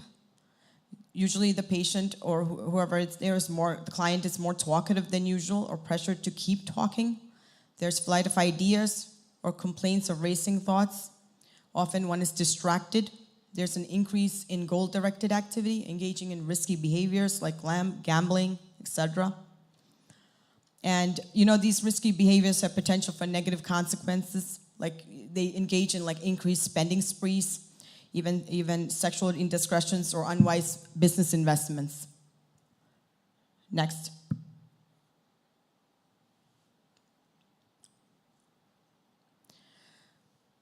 And the mood disturbance causes significant impairment in social or occupational functioning. And please note that a manic episode that arises from antidepressant treatment, for example, even medications, electroconvulsive therapy, which persists at a full syndromal level beyond the physiological effective treatments, is really evidence for mania as well, according to the DSM. Next. So let's talk about hypomanic episode. Hypomania is a persistently elevated, expansive, irritable mood, persistently increased goal-directed activity, lasting at least 4 consecutive days. So you have mania, which is great elevation, and hypomania is a little bit lower, and it only lasts 4 days or so. And during this mood disturbance as well, and there is increased energy, 3 of the following have to be there too, like increased self-esteem or grandiosity, like they think they're God, or they're talking about, recently we had a patient who said he has $2 million in the bank, and we really have to verify some of these things. Or decreased need for sleep, more talkative than usual, or this pressure to keep talking. They can't be interrupted. Flight of ideas, or complaints of racing thoughts, distractibility, increase in goal-directed activity, and engaging in risky behaviors. Next. And the hypomanic episode is also associated with a change in their functioning as well. And it's really not characteristics of that individual. And if you see psychosis, more than likely you're seeing mania. So it's a mood disturbance and change in functioning observable by others. So an individual with bipolar disorder, they go through a cycling of depression and mania. And the depressive episode usually in bipolar disorder is more severe than that of depressive disorder. So that so those of you in primary care may get a patient who comes in with depression symptoms, and oftentimes you have to ask the question, have you experienced mania? Because what often happens is, we see a great deal, is that they're prescribed an antidepressant, and lo and behold, they're in full-blown mania at times. Next. So bipolar II disorder. So for a diagnosis of bipolar II disorder, you have to meet the following criteria for a current or past hypomanic episode, and the criteria for current or past major depressive disorder. So, and bipolar II disorder, there is no manic episode, and hypomania is not explained by schizophrenia, schizoaffective disorder, delusional disorder. And the frequent occurrences of hypomania and depression cause impairment in your social or occupational functioning. Next. Cyclothymic disorder is, for at least 2 years, the individual has an hypomanic and depressive symptoms which do not meet criteria for either hypomanic episode or depressive disorder. So, and usually this lasts 2 years. In children, you see it lasts 1 year. Next. So what are some causes of major depressive disorders? So according to Mayo Clinic, it's not known exactly what causes depressive disorders. There's many factors that are involved. So biological, there's significant changes in brain, extent of the changes, as the first presenter, Dr. Chaco, had mentioned some things. The extent of the changes actually is unknown. Brain chemistry, let's talk about neurotransmitters, are natural chemicals in the brain. So research has indicated that changes in these functions and effect of these neurotransmitters in the circuitry of the brain do play a role in depression, as the serotonin, and you have your serotonin and norepinephrine. And so as I'll discuss later, many of these medications kind of affect the serotonin and the norepinephrine. Hormones, changes in body's balance of hormones play a role in triggering depression. Hormone changes in pregnancy and postpartum, and even thyroid patients and menopause. So in menopause, you have a decrease in estrogen and progesterone, and they can trigger mood swings. In the insomnia in menopause can also trigger depression. Traits. Depression is very common among blood relatives and that have the condition, and researchers are trying to find the genes involved. According to the NIH, MRI studies support like a reduced brain volume, orbitofrontal cortex, and decrease in hippocampus, putamen, and caudate nucleus. These are brain structures, and they do see actually gray matter loss. And they say it has to do with increased cortisol impeding like brain cell growth. And these are changes that they do notice in depression. Next. Okay. Actually, go back one. Yeah.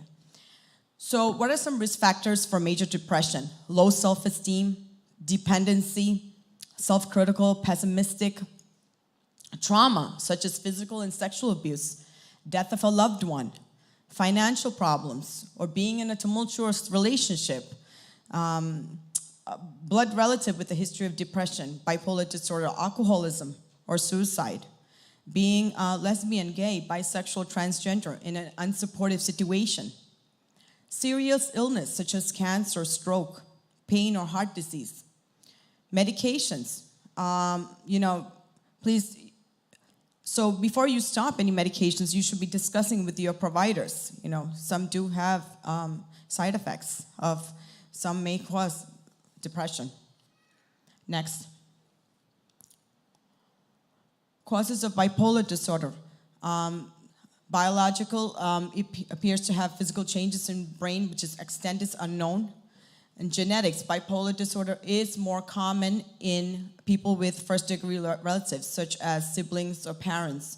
And researchers are trying to find genes that may be involved in causing bipolar disorder. Next. Family history. Having first-degree relatives, such as parent or sibling with bipolar disorder. Periods of high stress, such as death of a loved one or a traumatic event. And drug and alcohol use disorders connected. Next. Depression in women. What does that look like? So depression is more common among women than men. There are biological, life cycle, hormonal, and psychosocial factors linked to women's higher depression rate. Menopause, fall in the estrogen that I discussed, stresses of home and work, responsibilities. Next. So depression in men is, the symptoms are different from women.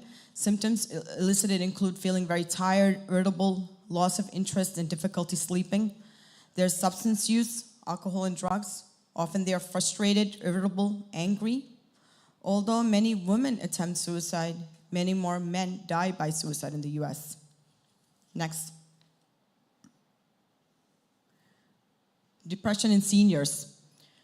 So, depression in seniors, they can go through complicated grief of their spouse, and there may be time to seek professional help. There's medical conditions, heart disease, stroke, cancer, vascular depression. Highest rates of suicides are in older white males, ages 85 and older. High rate of suicide in the United States, likely they have underlying depression, which may or may not have been diagnosed. Next. Depression in teens, children. Child with depression may pretend to be sick, refuse to attend school, cling to a parent. There may be trouble at school. They may be negative. A major symptom is irritability, and they often feel misunderstood. Before puberty, males and females are equal chance for depression. By age 15, girls are twice as likely as boys to have clinical depression. Adolescence comes with great change, so they're forming their identity, there's gender issues, sexuality, and making decisions. And depression can occur with also eating disorders, anxiety, substance use, and with increased risk of suicide. Next. So what are some treatments? So often, a depressed patient may go to their PCP, and sometimes, even they may start them on, or a psychiatrist or psychiatric provider. So they'll go there, and if they go with depression, they may be prescribed SSRIs. So these are your selective serotonin reuptake inhibitors. I'm not going to go into too much on this, but they basically work on the serotonin. They affect the reuptake of serotonin in the brain, and so next category is SNRIs, serotonin and norepinephrine reuptake inhibitors. And both of these categories of medications have fewer side effects than your older antidepressants. But common side effects include like headache, nausea, feelings of jitteriness, insomnia. Next. Those are the tricyclic antidepressants, are an older type of medications. that was prescribed, but lately people have not been using, providers have not been prescribing so much of that because they do have concerning side effects, heart issues, dizziness, and it's dangerous if taken by overdose. Next. Yeah, I'm not going to go into too much on this. This is an older class of antidepressants. Next. What one needs to know is that antidepressants do take 4 to 6 weeks before reaching full effect and must not stop the medication unless by the direction of a provider. And sudden discontinuation, if you're prescribed an antidepressant, it causes withdrawal symptoms and obviously return of your symptoms. Usually we try another antidepressant and one does not work. Next. And you see this, I'm sure people have heard about this in the news about FDA warning on antidepressants. But there's a black box warning, but patients taking antidepressants should be close. Usually that's why they're closely monitored. And honestly, it's not the antidepressant per se causing the suicidal thing. It's when the depression lifts, patients usually have some sort of energy to make plans. In the NIMH study, 1998 to 2006 pediatric trials, the results showed that the benefit outweighed the risk for children and adolescents, the benefit of being on a medication. Next. Treatment for bipolar disorder. So usually if the treatment is a lifelong, treatment for bipolar disorder is a lifelong treatment. You have your mood stabilizers. I'm not going to go really too much into it. You have lithium, Depakote, or they may start you on antipsychotics, antidepressant with antipsychotic combination. And okay, next. Mood stabilizers is what usually providers start for someone who has bipolar disorder, and lithium is the gold standard for the treatment of bipolar. And in some instances, we use it to also treat like severe depression and suicidal ideation, but it requires like monitoring blood levels. Next.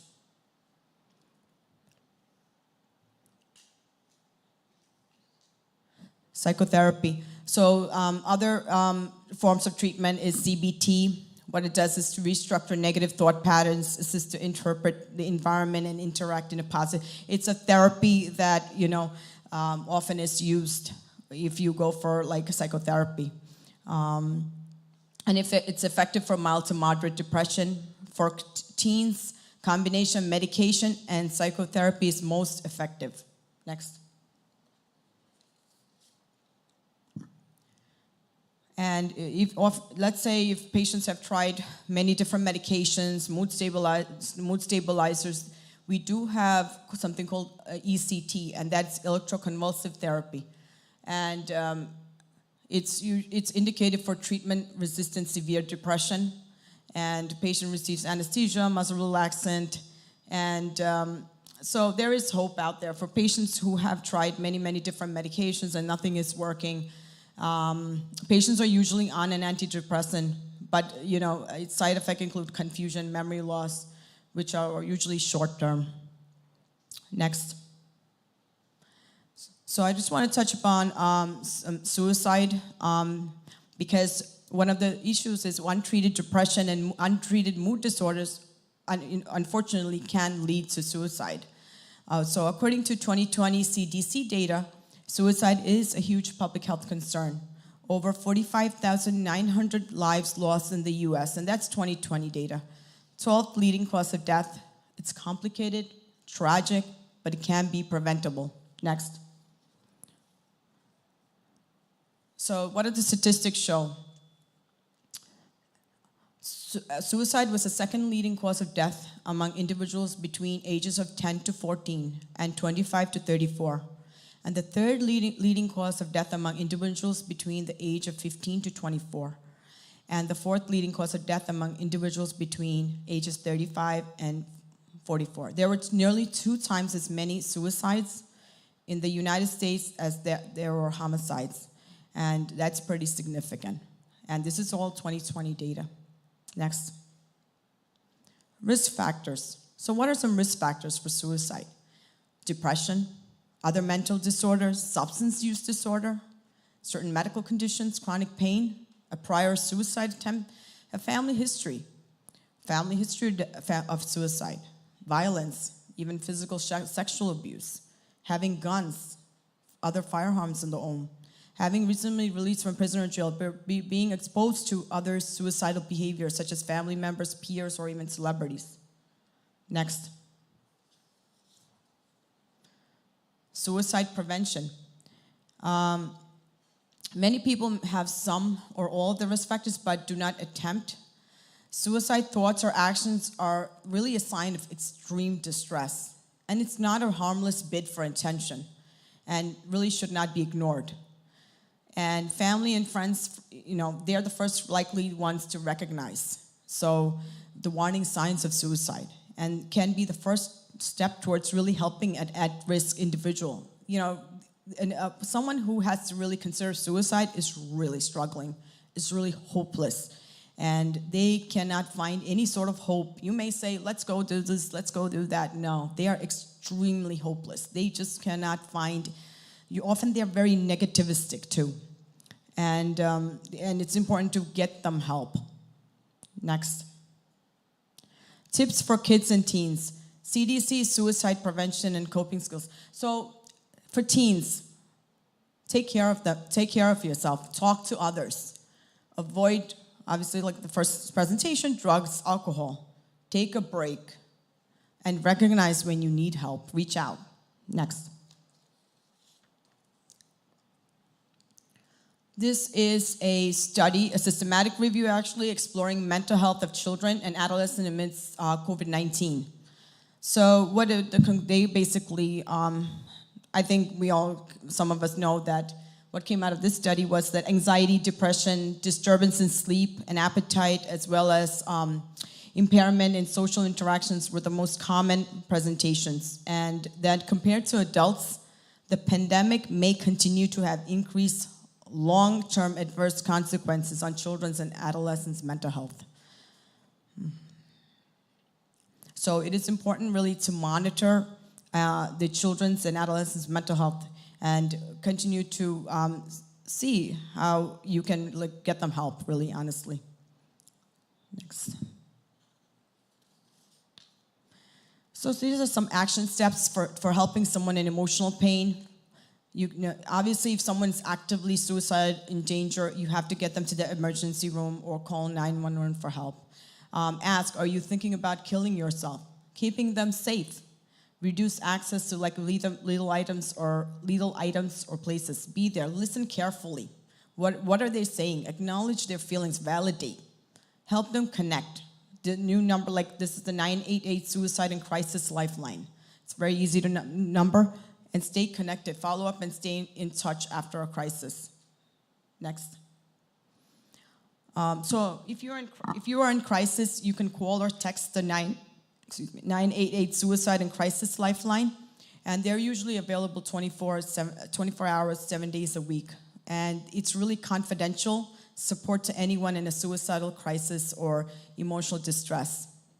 And the support is available via live chat. Next. Suicide is the blank leading cause of death among people ages 15 to 34 in the United States. Anyone want to take a guess?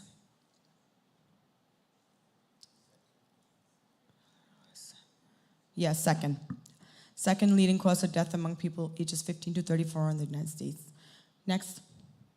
Half of all mental illness occurs before a person turns blank years old, and 3/4 of mental illness begins before age 24.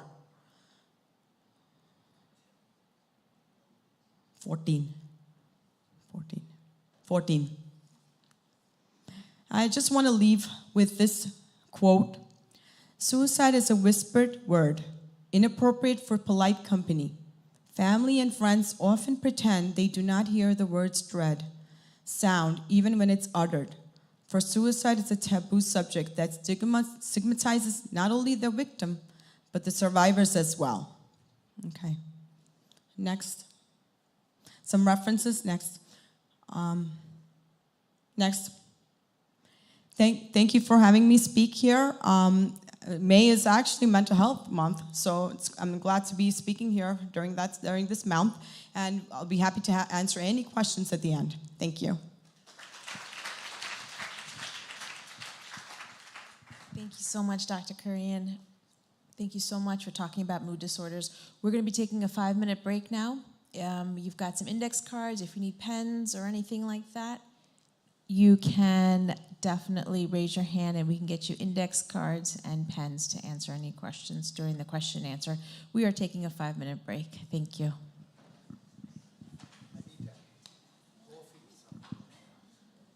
There is coffee downstairs if you want to take that during your 5-minute break.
back.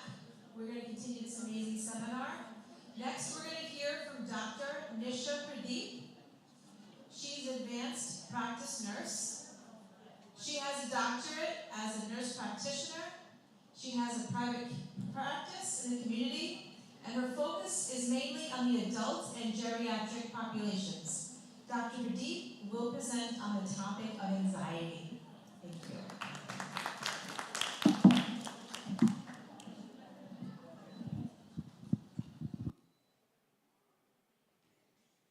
Good evening, everyone. Thank you for having me here. I know everyone's having a good time when I'm talking about anxiety. I know we have a very little time left. So anxiety, it's a normal human emotion that we all experience from time to time. It's like it help us to be productive at certain situations. Like if you're going for an exam, you feel a little bit anxiety. Going for a job interview, you feel a little bit nervousness. That helps us to prepare and be our best. But anxiety disorder is different from normal anxiety.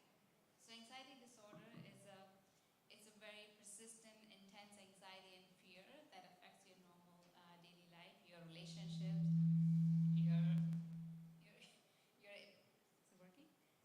your ability to focus at work, focus in school.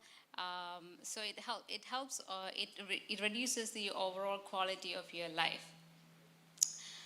There is an increase in anxiety disorder since the pandemic, as per the World Health Organization. I mean, you can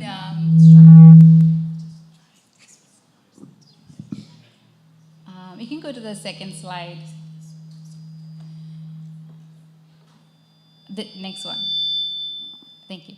As per the World Health Organization, there's a 25% increase in prevalence of anxiety disorders since the pandemic, and there's also an increase in the rate of anxiety in children and adolescents since the pandemic. Because we all gone through this uncertain time, and it created a lot of anxiety in most of us. Next slide, please. Let's look at some of the symptoms that you may experience when you have an anxiety disorder. Excessive worry. These worries that you feel that you can't control or stop. Feeling nervous, feeling irritable for every little thing that makes you a little bit agitated. Overwhelming, feel that a lot of muscle tension. You may feel some palpitations, shortness of breath, dizziness, etc. Let's look, next slide, please. Next, there are a few common types of anxiety disorders. Generalized anxiety disorder, panic disorder, social anxiety disorder, specific phobia, agoraphobia, and separation anxiety disorder. Next slide. Generalized anxiety disorder is a persistent, excessive worry, intense worry that you cannot control about everyday activities that we have. Be worrying about your finance, the things that you have to do next day, about your work schedule. They always feel that there is something bad is going to happen. They're preparing for the worst all the time, anticipating the worst all the time, and it affects your quality of life, your ability to sleep, your ability to focus. The next slide. Panic disorder. The core symptom of panic disorder is sudden, intense, and recurring panic attacks. It's a sudden wave of fear in the absence of an actual danger.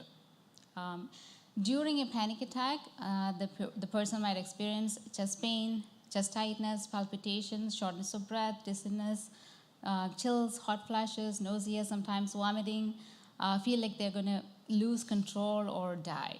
These symptoms are so severe that they feel that they're having a heart attack or a life-threatening illness. Next slide. Social anxiety disorder is an excessive fear of being judged or ridiculed or rejected from a social situation. For example, talking to somebody new, asking questions in front of people, or having a presentation like I had today. So that's some of the social anxiety. But in a social anxiety disorder, people often try to avoid these situations at any cost because they feel that they're being looked at. they're going to be, people are judging them, or they're going to make some mistakes and they're going to have an embarrassment moment in front of other people. So these worries are very intense, and they often find it's very difficult to control, or sometimes it affects their ability to go to work or go to school or even have a drink or eat in front of people. Specific phobia is an intense anxiety about certain situations or objects. Like the common ones are like phobia to fear of flight, fear of heights, insects. Some people have fear of needles and blood. This is very intense. The anxiety is very intense, and they may experience a panic attack in the presence of such objects, or being in that moment, or even a mere thought of it can cause a panic attack. Agoraphobia is a fear of being in a place where the escape might be difficult. So some of the common ones are using public transportation, being in enclosed spaces, being in a crowded area, or being outside of the home. Sometimes when it's very severe, there are often people don't even leave home. Separation anxiety disorder is most common in children, but adults also have it. It's an intense fear of being separated from the person they are attached to or a place they are attached to. Often, when you can see in children, they show a lot of tantrums, or they start crying, or they come up with a lot of physical illness to avoid going to school or go away from their parents. Some of the causes for anxiety disorder: family history. If you have a close family relative who has anxiety disorder, there are high chance for you to develop an anxiety disorder. Children who are exposed to traumatic events or abuse can develop anxiety disorder at any point in their lifetime. Adults who had experienced trauma also can develop anxiety disorder. Chronic stress, building of chronic stress, like balancing work-life balance, taking care of your finance, chronic illness, managing a chronic illness, like having the influx of negative news that we receive every day. Being in this country, we wake up every day with the news of mass shooting somewhere, or we hear about the war, we hear about economic crisis, we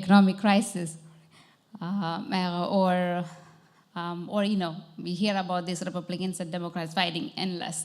So all these are negative news that we're receiving, and this is chronically building our stress, which also can trigger anxiety disorder. Substance use, as Dr. Chaka mentioned before, a lot of substance uses, like alcohol intakes, other substances can also trigger anxiety disorders. Excessive intake of caffeine also can cause anxiety. Next slide, please.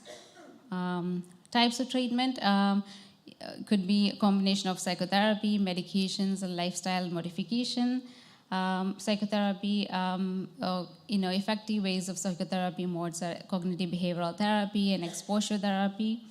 Medications that we use, SSRIs, SNRIs, which is also known as antidepressants, beta blockers, which are blood pressure medications which are used to reduce the physiological symptoms associated with anxiety. Benzodiazepines, which is, their common names are Xanax, Klonopin. They are also good for anxiety medications. Lifestyle modifications that we can take care of, making sure you're having a good sleep, improving your sleep hygiene, going to bed at the same time every day, looking at your sleep habits before you sleep. If you're not getting adequate sleep, why am I not getting adequate sleep? Am I taking a lot of caffeine?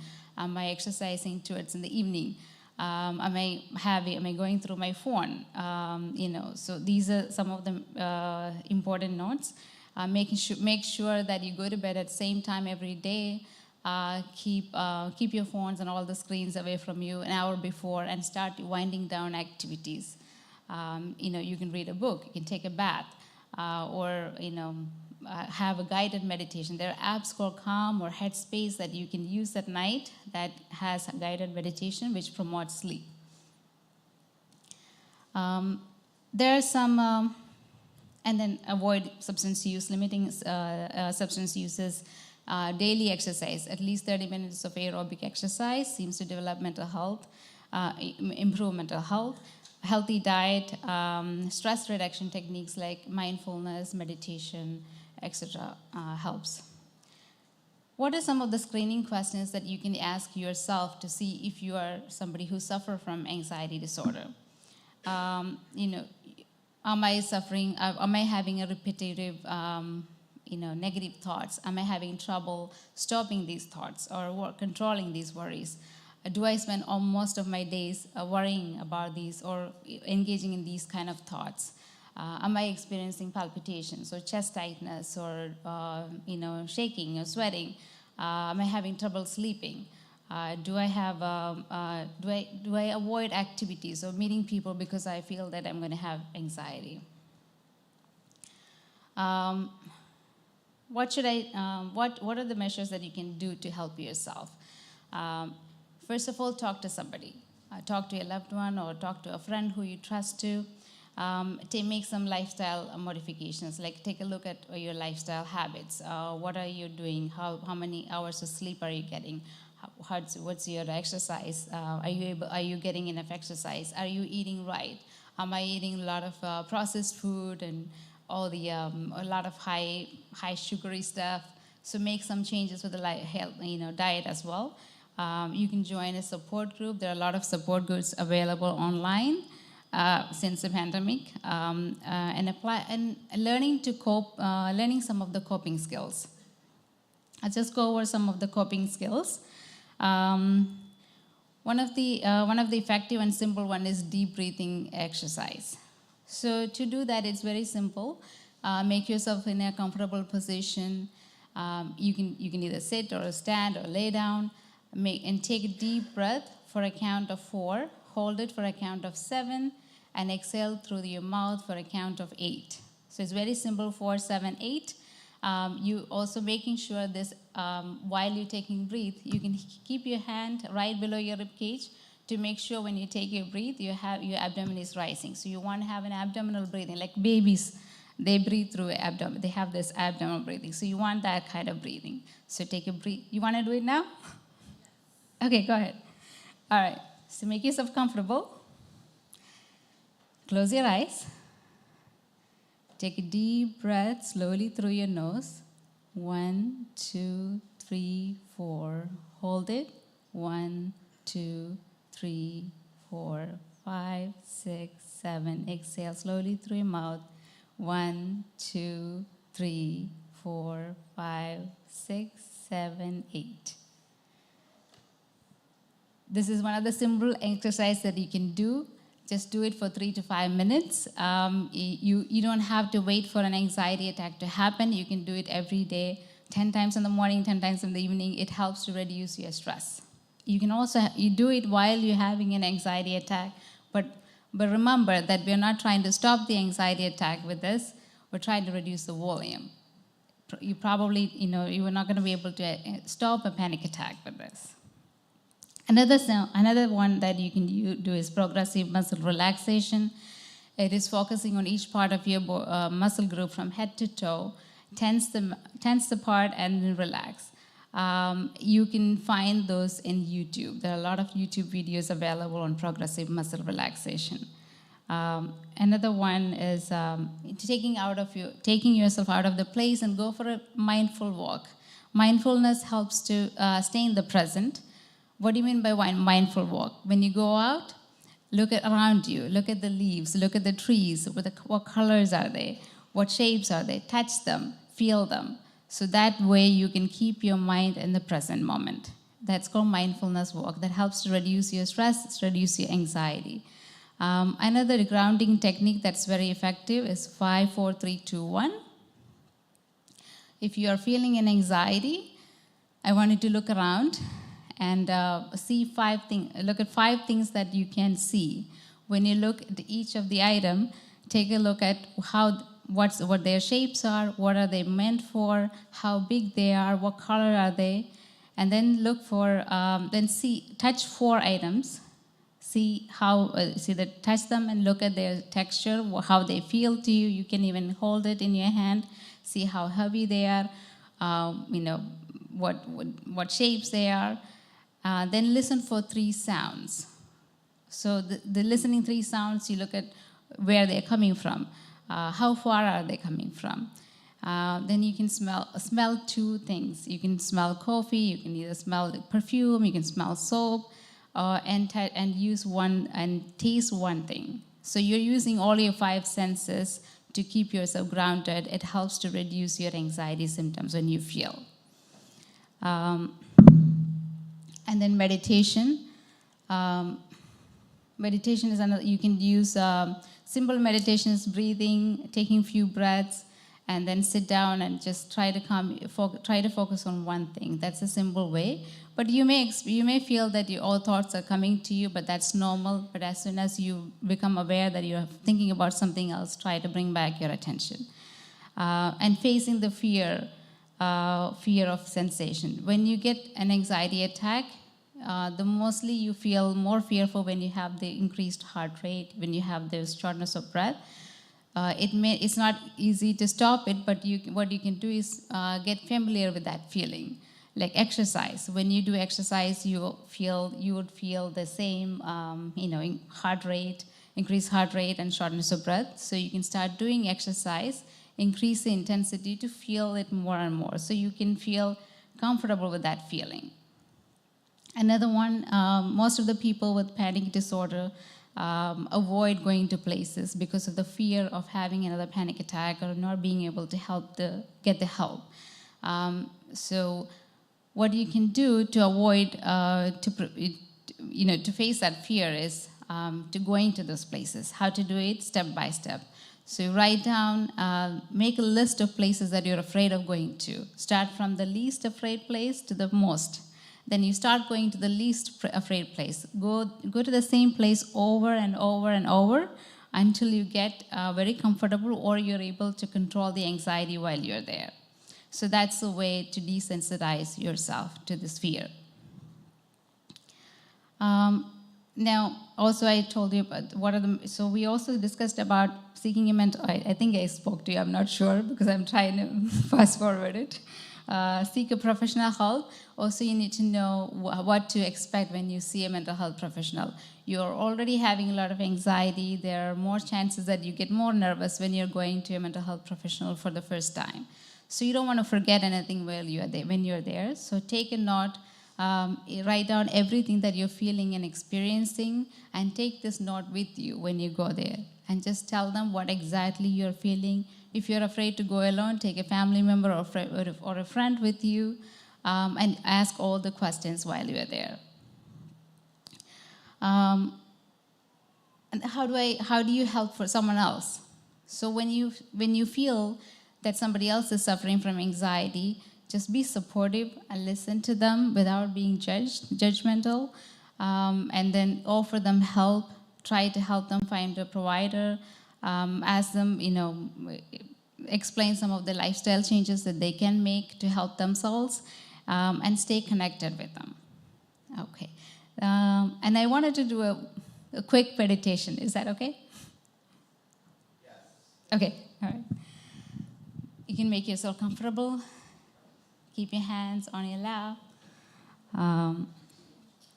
Just relax your body. Close your eyes. Take deep breath through your nose. Exhale it through your mouth. Again, take another deep breath. Exhale through your mouth. As you exhale, you feel each muscles of your body is getting relaxed, and feel that you're becoming more and more weightless and relaxed with each exhalation. Continue to breathe normally through your nose. Feel your breath going in and out through your nostrils. And feel the rise and fall of your chest and abdomen. Continue to breathe. Now imagine yourself in a place that you're happy.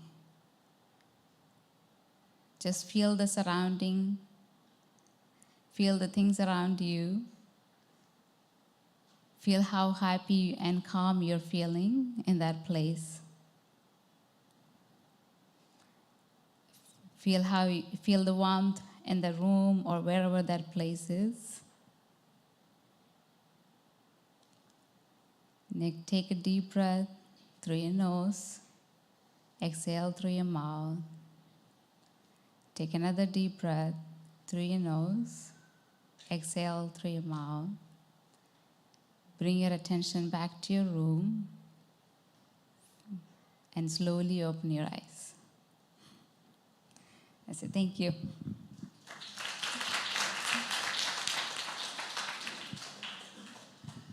Thank you so much, Dr. Pradeep. That was amazing. Our next presenter will be Mrs. Susan Thomas. She is a licensed clinical social worker.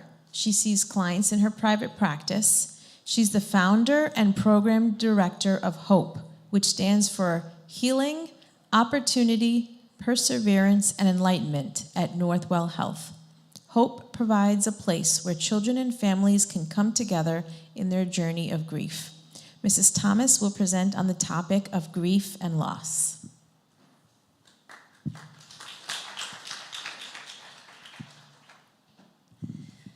I know you're all tired. It's been a long evening, so thank you for staying and for all your attention. Sorry.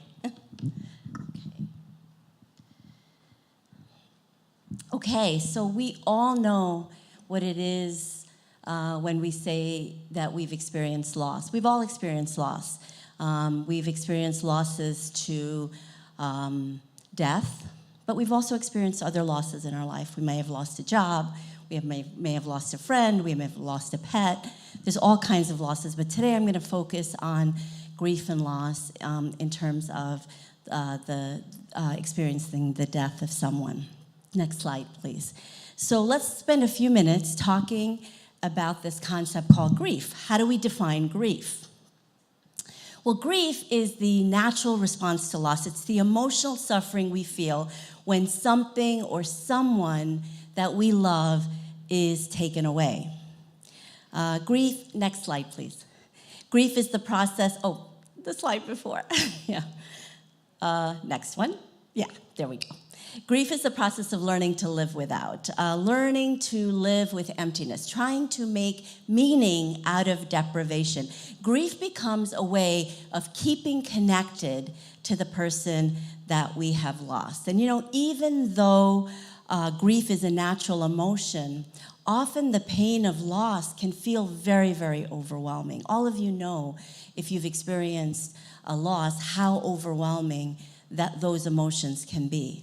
And because it's intense and it's uncomfortable to feel, we really try to often find ways to avoid experiencing the intensity of the emotion. And we do it through distraction or busyness. But grief, it lasts a long time. Recent research has shown that very intense grieving can last from 3 months to a year, but many people continue experiencing profound grief for 2 years or more. And often our society expects us to be doing fine in 2 weeks, right? We get maybe 3 days for bereavement leave, and then in 2 weeks, we're supposed to be back to normal. We're supposed to be okay. And it's common to think that there's something wrong with us if our grief lasts too long. But it's really important to remember that we need to allow ourselves to grieve and move through that grief process in our own time and in our own way. And as the days and weeks go on and that shock after the death begins to wear off, and slowly that reality begins to set in, well, so does the pain. And so we feel that sadness and that loss, and a lot of things can trigger that sadness. You know, it could be something that someone says, or something, a memory. It could be a song. You know, some people think that being strong means you don't show emotion. People think that you can be logical about grief, but that's not true. Thoughts make logical sense, but our feelings, they come from the heart. and our feelings are often not rational. Being strong is not being stoic. Being strong is really about being comfortable about how we think and how we feel and not hiding our feelings. And really allowing ourselves to experience our feelings fully. That's the true sign of strength. Next slide, please. Over the last few years, this COVID-19 pandemic that we've experienced has changed our world dramatically, and it's impacted our grief in really profound ways. Our community, our Malayali community, is a very tight-knit one, and we're connected with one another. And under normal circumstances, when we lose a loved one, we turn to others for love and support. We might gather together with family and friends. We might have prayer meetings. We have a wake, a funeral where we share our sorrow and our happy memories. We offer support and care to one another. But what happened during the pandemic? It wreaked havoc on many of these rituals because we couldn't fully engage in the traditions that are so important to the grieving process. And it made our grief and loss much more difficult to manage. And because of the restrictions due to COVID-19, we may experience feelings of regret because we weren't there with our loved ones in their final moments, and we couldn't say goodbye in the way that we needed to. You know, grief can be an isolating experience, even under normal circumstances. But social distancing and the quarantine that we went through made that process lonelier still. Loss is such a reminder of how many things are out of our control. And sudden and unexpected loss can bring on feelings of anxiety and fear along with that grief. And so how do we cope with grief? Next slide, please. Remember that grief is a process that takes a long time to move through. And I think of it as a journey towards healing. And I know that some of you may have heard about Elizabeth Kubler-Ross, who talks about stages of grief. And she talks about 5 stages of grief: denial, anger, bargaining, depression, and acceptance. But stages suggest that we go through one stage and then the next stage, sort of like a linear process. But grief, it doesn't work that way. And so thanatologists like William Worden, Teresa Rando, Alan Wolfelt, they all talk about tasks of grief as opposed to stages of grief. Next slide, please. Each person's journey through grief is different, and for all who are mourning, we go through 3 basic tasks of grief as we begin to process that loss. The first is a thinking task, the second is an emotional task, and the third is a growing and doing tasks. And so these tasks are not linear, and we do a little bit of each of these tasks all at the same time. Next slide, please. So the first task of grief is that all children and bereaved adults go through is to struggle to understand the reality of the loss. Because if we think about it, whether the death was expected or unexpected, that bereaved child or adult struggles to integrate and understand the loss. You know, we all know there's a difference between intellectual knowing and emotional knowing. And so in this first task, that bereaved person struggles to realize that their loved one has died and is not going to return. And this task of acknowledging and understanding that the loved one has died is very often the most difficult and painful aspect of the grief process, because the whole process of grief is moving from a physical relationship we have with our loved one to an internal relationship with the memories. Grief is that stuff that happens in between. We all have physical relationships with our loved ones, seeing them, talking with them, hugging them, being physically connected to them. But after a death, we lose that physical connection, and all we're left with are memories. And at the beginning, these memories can be very, very painful because we're longing to talk and be with that loved one again. And so for many people who are bereaved, they remain connected to their grief until they can connect with their memories. There's a wonderful line in a book, Tuesdays with Maury, and the line is, "Death is the end of a life, not the end of a relationship. Death is the end of a life, not the end of a relationship. And I'll give you an example of what this looks like. I remember there was a 12-year-old whose mom had died suddenly in the middle of the night, and she had a brain aneurysm, and he had two younger siblings. And so he had come to the Center for Hope. It's a counseling program that we offer. And so one day, it was about a year and a half after his mom died, and he said to me, Susan, I'm really sad that my mom died, but I'll be okay because, he was an athlete, and his two siblings are also athletes, and so he played a lot of different sports. And so he said to me, when Mom was alive, she couldn't come to all of my games. She had to go to my sister's games, she had to go to my brother's games, but now every single game that I'm at, I feel her there with me. I feel her cheering me on. And that's moving from that physical relationship to that internal relationship with the memories. Next slide, please. The second task of grief is to process the pain of grief. Working through that pain of grief has to be dealt with on a number of different levels, because if we think about it, grief affects us on so many different levels. Grief is physical. We feel it in our body. We feel tired. We feel weighed down. We feel sick to our stomach. It's a physical experience. Grief is cognitive. It's hard to focus. It's hard to concentrate. What used to take 5 minutes takes 25 minutes. You're opening the refrigerator. You forget what you opened the refrigerator for. I do that anyway. But a lot of people, when they're grieving, they go through that difficult experience. Grief is spiritual. A lot of people start to question and wonder, or struggle with their feelings about and their faith in God. And so when the loss first happens, it's almost like we go into autopilot. We go into this shock, numb-like state, and it's almost like a shudder comes down on our brain. And as the weeks and months go on, that shudder starts to come up, and the intensity of the grief comes at us in a way we didn't expect. Our mind is very self-protective. It only allows us to feel what we can at a given time. But as time goes on, that shudder starts to come up, and we begin to feel the full intensity of the grief. Next slide, please. And so as the weeks go on and that shock begins to wear off, we begin to feel the feelings of sadness, of guilt, of anger, fear, sorrow, and all these feelings and thoughts bombard the soul, and they struggle to be experienced, and they come together in this big jumbled mass of emotions that sits right here. And so what we have to help individuals to do is to look at the different emotions, dissect them, take them apart, try to gain some level of mastery over them. I've worked with many grieving families for over 30, 35 years, and one of the things that they've taught me is that the path to healing is through the sorrow. It's through the sorrow.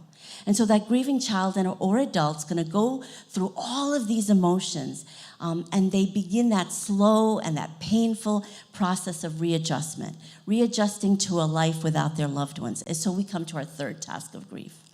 And the third task of grief is to continue to live fully in the present and open up to the future, reinvesting their emotional energy. And so in this task, that child or adult who's grieving has to proactively choose to go on in the midst of their feelings of pain or despair. And this choice is really important because rather than seeing themselves as overcome by grief, they can begin to look at grief as an active process. We don't have control over what happened, but we do have control over how we respond to what happened. And rather than looking at grief as something that overwhelms us, we can begin to look at grief as something that transforms us. We can begin to do things in honor of our loved one that changes our life and the lives of other people. There's a little girl whose mom died of cancer. She's going to be an oncologist. A little girl whose brother died on a cruise ship. Her mission is to make sure that every cruise ship in America has a competent doctor. The woman who started MAD, Mothers Against Drunk Driving, she lost her 17-year-old to a drunk driver. So these individuals have made a decision that they're going to change their life and the lives of other people in honor of their loved one. That's really what the work of grief is. It's trying to make meaning out of the loss. Next slide, please. There's a saying that time heals all wounds. The reality is it's not time, it's what we do with the time that determines the healing process. So repeating the story, telling others what happened, helps that bereaved child and adult alike. It's as if that story is being framed in their mind. The loss is so unimaginable that the bereaved need time to get their mind around what happened. Putting grief into words reduces its power. A grieving child or adult is going to go to that place of pain, but they're going to go step by step. They're going to go inch by inch. We need to stay with them. We need to hold their pain. We need to validate their experience. Our goal isn't to help them feel better. Our goal is to help them get better at feeling the intensity of the experience. You know, emotions are messages from our soul that need to be embraced rather than enemies to escape from. So we need to give sorrow words. Sorrow needs expression through art, through music, through play, and even through silence. We need to listen with our eyes, with our heart, with our souls. Next slide, please. And so what do we do? Well, one of the things that's really important in grieving is to be able to create rituals. Creating rituals around remembering and honoring a loved one is really important, and it's a very significant form of expression. We can also share memories of the person who died. You know, and sometimes we're afraid to talk about the person who died, thinking that it's going to cause pain. But research actually shows that the sharing of memories, the sharing of stories, actually aids in the process of healing grief. So grief is a process that happens over time, and healing doesn't mean forgetting. It means remembering that person with love and letting loving memories stir good feelings that support us as we go on to enjoy life. We can also help grieving individuals find new ways to stay connected to the person who died and help them move from that physical relationship to that internal relationship with the memories. So one idea is to, on a special day, it could be a birthday, it could be an anniversary, you could have you can write a letter. You can have the whole family write letters or draw pictures. You can go to a pretty beach, a park, take those letters, tie them to balloons, biodegradable balloons, but you can tie them and you can release the balloons. It's a beautiful ritual that kids, I remember working with a 12-year-old a girl whose mom had died, and she said, I was doing this ritual with her, and she was saying, wow, I know my mom's going to be able to read that letter. So it's really powerful. You can make memory pillows with the T-shirts of the person who died. You can get a journal, and you can write letters to that person who died. Just things that you want to say to them, things you want to communicate. You can get a scrapbook and put it somewhere in the house, and anytime anybody has a memory of that person, hey, remember when so-and-so used to like to eat? Oh, let's go write that down in the book. Remember when so-and-so used to say? Oh, let's go write that down in the book. Reach out to family, friends, different people, collect different stories, different memories of the person, and connect them. So as I end, I'm just going to talk about a couple of other things that we can do to help those who are grieving. You know, Mother Teresa said, we don't have to do great things, only small things with great love. So true healing takes place in relationships. Healing takes place in conversations between people. Grief that is spoken can be transformed by another's love and another's acceptance. There's a Native American proverb that says, if you give something a name and a shape, you have power over it. If you can't give it a name or a shape, it has power over you. And so it's really important to be able to give a name and a shape to that experience in grief. And so what else can we do to help those who are grieving? And I just want you to remember 4 things, 4 words: hang around, hug, hush, and hope. Hang around. We have to be there for those who are hurting, because the best gift that we can give to anyone is the gift of our presence. Our presence and our support are powerful agents of comfort and care. Maya Angelou was an amazing poet and just an amazing writer, and she said, people will forget what you said, people will forget what you did, people will never forget how you made them feel. Hug. We need to embrace them in the warmth of our love and concern and let them know that we care about them. We just need to be present. We don't have to always have the right words to say. Our loving presence is what's important. Hush. We need to listen. We don't need to talk as much as we need to listen. You know, there's an old proverb that goes, fools speak because they have to say something. Wise men speak because they have something to say. Our presence is so much more important than our words. And then finally, hope. We have to be able to offer hope to those who are hurting. Darcy Sims was a psychologist who lost a daughter to leukemia, and after that, she spent the rest of her life as she reached out to provide hope and healing to grieving parents. And she said, hope is not the absence of pain or fear or sadness. Hope is the possibility of renewed joy. Hope is the memory of love given and love received. Each and every one of us are blessed because we are believers who have a hope that is beyond any other. And that's a hope that's founded in our faith in Jesus Christ, our Savior. And God promises us that He will never abandon us, especially during our times of grief. He's always going to provide us with love and with hope. So thank you so much. And I'm sorry I spoke so fast. We were trying to finish fast for you. Thank you so much. You did a great job. Thank you. Our final presenter will be Dr. Jacob Palatinko, who is an advanced practice nurse and is a faculty member at Northwell Zucker Hillside. He primarily works with the child and adolescent population and is a clinical psychologist with a focus of interest in the diagnosis of attention deficit hyperactivity disorder and bipolar disorder. He has actually completed his dissertation in creating a rating scale differentiating ADHD from bipolar disorder. In addition, he has a private practice in the community. Dr. Palatinko will present on the topic of attention deficit hyperactivity disorder and its treatment.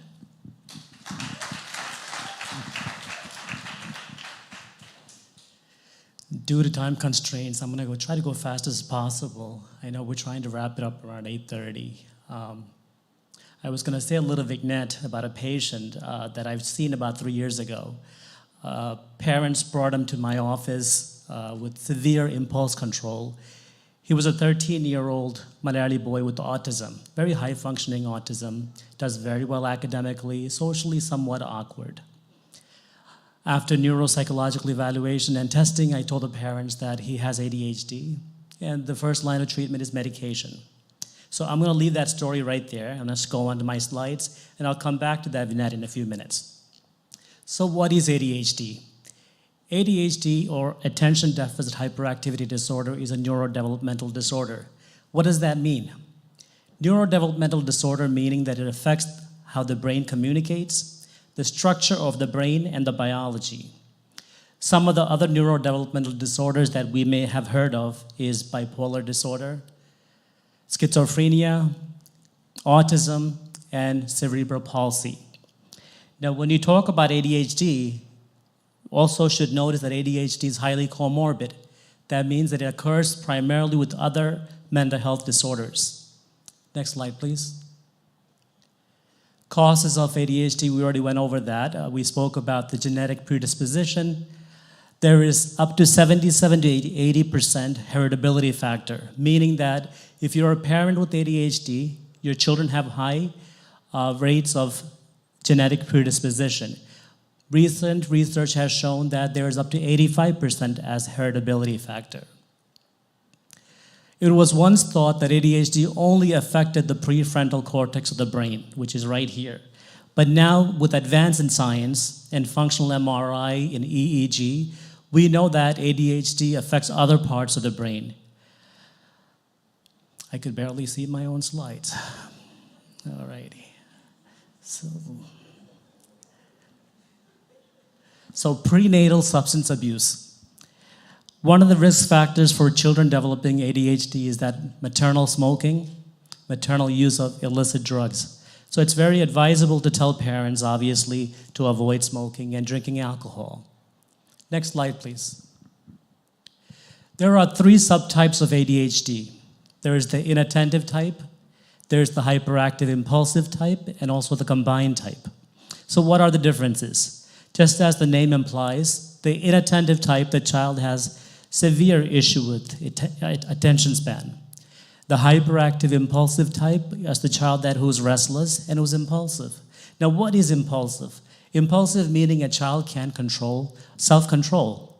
And the combined type is when the child has all 3 symptoms, the impulsivity, the inattention, and the hyperactivity. Now, ADHD was once considered a disorder of moral value. later called minimal brain damage, and after that as hyperkinetic disorder. And it's not only a disorder of childhood. Obviously, ADHD also occurs as adult as well. I have a 65-year-old woman who has ADHD. So many people think that ADHD only occurs as in childhood. Next slide, please. So there's restlessness as symptoms, there's the inattentiveness, there's impulsiveness. It always surprises a lot of people when I said ADHD children can be aggressive. Yes, once again, it's related to poor frustration tolerance and aggression. So in the mental health field, there is this dilemma, prematurely diagnosing children with bipolar disorder the moment you hear aggression. So it's important to go through neuropsychological testing and other rating scales that are available before jumping into diagnosis. Next slide, please. So how is ADHD diagnosed? ADHD may be diagnosed using the following. Obviously, a mental status examination. You see children coming into the office who's not able to stay still. They might be underneath my desk. They might be on my desk. There is a rating scale called the teacher version Vanderbilt and a parent version Vanderbilt. These are data collected by the parents and from the teachers, seeing how that child is able to stay still in class. Is he or she able to focus? So these are data that we gather before making a diagnosis. Neuropsychological evaluation. Now this testing is done by a neuropsychologist. The testing is done over 2 to 3 days. It gathers so much information such as memory index, processing speed, visual spatial data. There's a lot of information. With that information, you could come to a clear understanding of what the child's diagnosis is. And CPT is a component of the neuropsychological evaluation, which stands for Continuous Performance Task. Now, how is ADHD treated? Research has shown over and over again the first line of treatment for ADHD is stimulants. You've probably heard of medications such as Adderall, Concerta, Focalin, methylphenidate, etc. These are the first line of treatment for ADHD. Now, there's individuals who cannot tolerate stimulants because of other underlying issues, such as an individual's seizure, head injury, cardiac anomaly, individuals with bipolar disorder. These individuals cannot tolerate stimulants, so we go for another medication, which is called non-stimulants. Some of the common non-stimulants out there in the markets are such as Wellbutrin, Strattera. There's a latest SNRI, which is known as Qelbree, which is after 20 years of being in the, 20 years later on, this is the most latest non-stimulant medication, which is FDA approved for both children and adults. There's a third category called alpha agonist. Now, alpha agonist is a subtype of medication for children with ADHD who are restless, impulsive, who also struggles with insomnia. Medications such as Intuniv, Clonidine, those are considered alpha agonist. Now, some of the behavioral therapy that are used to help with children with ADHD, there's the executive functioning training, helping the child to, or adult to plan, adapt, thinking, improving, etc. Next slide, please. Damn, that's small. Okay, so once again, Dr. Chacko had spoken about the reward center in our brain, the dopamine, norepinephrine. Those are the two chemicals that are primarily responsible for ADHD symptoms. There's a misconception in the society we live in that the stimulants that we give to the children stimulates, which is really misconception. The stimulants does not stimulate a child. What it does is it reduces the reuptake of dopamine and norepinephrine, so it's readily available at the synapses. So it does not stimulate a child to make the child more restless. It makes them less and calmer. Next slide, please. Now, the implication of not treating ADHD.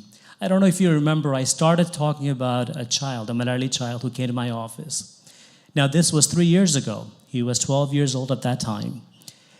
The mom called recently 3 years later. Now he's 15. Mom said that he started using marijuana because he couldn't regulate himself. He stopped. He actually jumped off the bus a few times, poor impulse control. His memory is so poor that he misses bus stops. So he needs to find a happiness or happy spot, so he started using marijuana. Now the parents realized 3 years ago when I gave them the diagnosis of ADHD and medication is an option, they were not ready. But now they realize medication is necessary. So rather than the child self-medicating, I prescribed him a small dose of stimulant. He's doing much better. He's never had academic issues, but it was the forgetfulness, the poor impulse control, etc. Delaying treatment for ADHD leads to continued psychosocial disability and struggle in relationship, even being addicted to illicit drugs. As I mentioned earlier, children or adults who cannot regulate themselves will find other ways of regulating themselves. That might be alcohol, that might be other illicit drugs. Next slide, please. Misdiagnosis. Children may prematurely be diagnosed as having bipolar disorder. Why? Because both of these disorders are affecting the main parts of the brain, which are both targeting the prefrontal cortex. Now, the bipolar disorder and ADHD, as Anita mentioned, one of the dissertation I did was creating a rating scale to differentiate these two diagnoses because they're highly comorbid. That means bipolar patients can have ADHD symptoms. It's not unusual for both patients to have these both disorders and be on medications for both of this at the same time. Okay. ADHD can. One of the other factors is that ADHD is highly comorbid with learning disorders. Children with dyslexia, dyscalculia, and other learning disorders may also have ADHD. So when you treat the ADHD, the learning disorder also gets better. Next slide, please. Disparity in treatment. It's not surprising that most of the times parents bring their children with ADHD are boys. Why? Because most of the girls are not hyperactive, are not impulsive, so the boys get the higher rate of treatment. Now the girls suffer long term because they become anxious, they internalize. According to Neuro, which is a Singapore-based computer program for children with ADHD, 83% of Indian parents discontinue treatment of stimulants after 1 month, which is not surprising. 90% of Indian parents who come to my office tell me after a few days of child being on the medication, I stopped it. We've been praying about it. We've been taking it to the achan or the pastor, which are all great things, not minimizing it, but there is a place for medication and therapy. According to the CDC, there were 6 million children diagnosed with ADHD in the year of 2019, between the ages of 13 and 17. Now, what ADHD is not? ADHD is not a moral flaw. ADHD is not because the child or adult's character. Having ADHD or any other mental health disorder should not hinder you from seeking treatment due to the feeling of embarrassment. ADHD does not mean that you're stupid or you have low IQ. Next slide, please. Thank you for your time. Please do not hesitate to reach out for help regardless of your struggles. There is no shame in asking for help. It may be the strongest thing one can do. By the way, these slides were made by my daughter, Emily. She asked me for a raise this month just to make the slide. Thank you so much.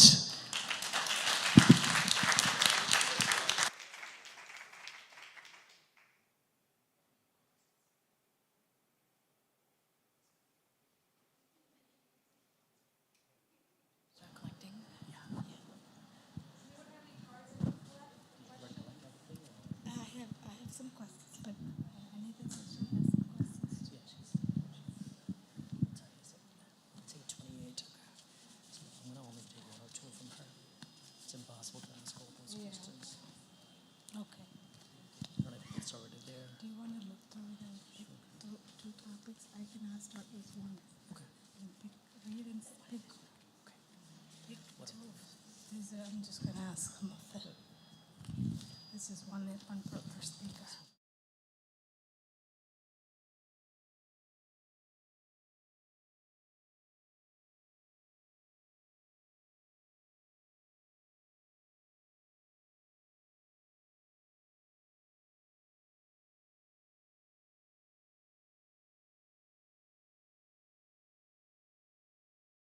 Preparing and presenting, we've all took notes and learned a great deal. So we have a ton of questions, but I don't think we have time to ask all of them.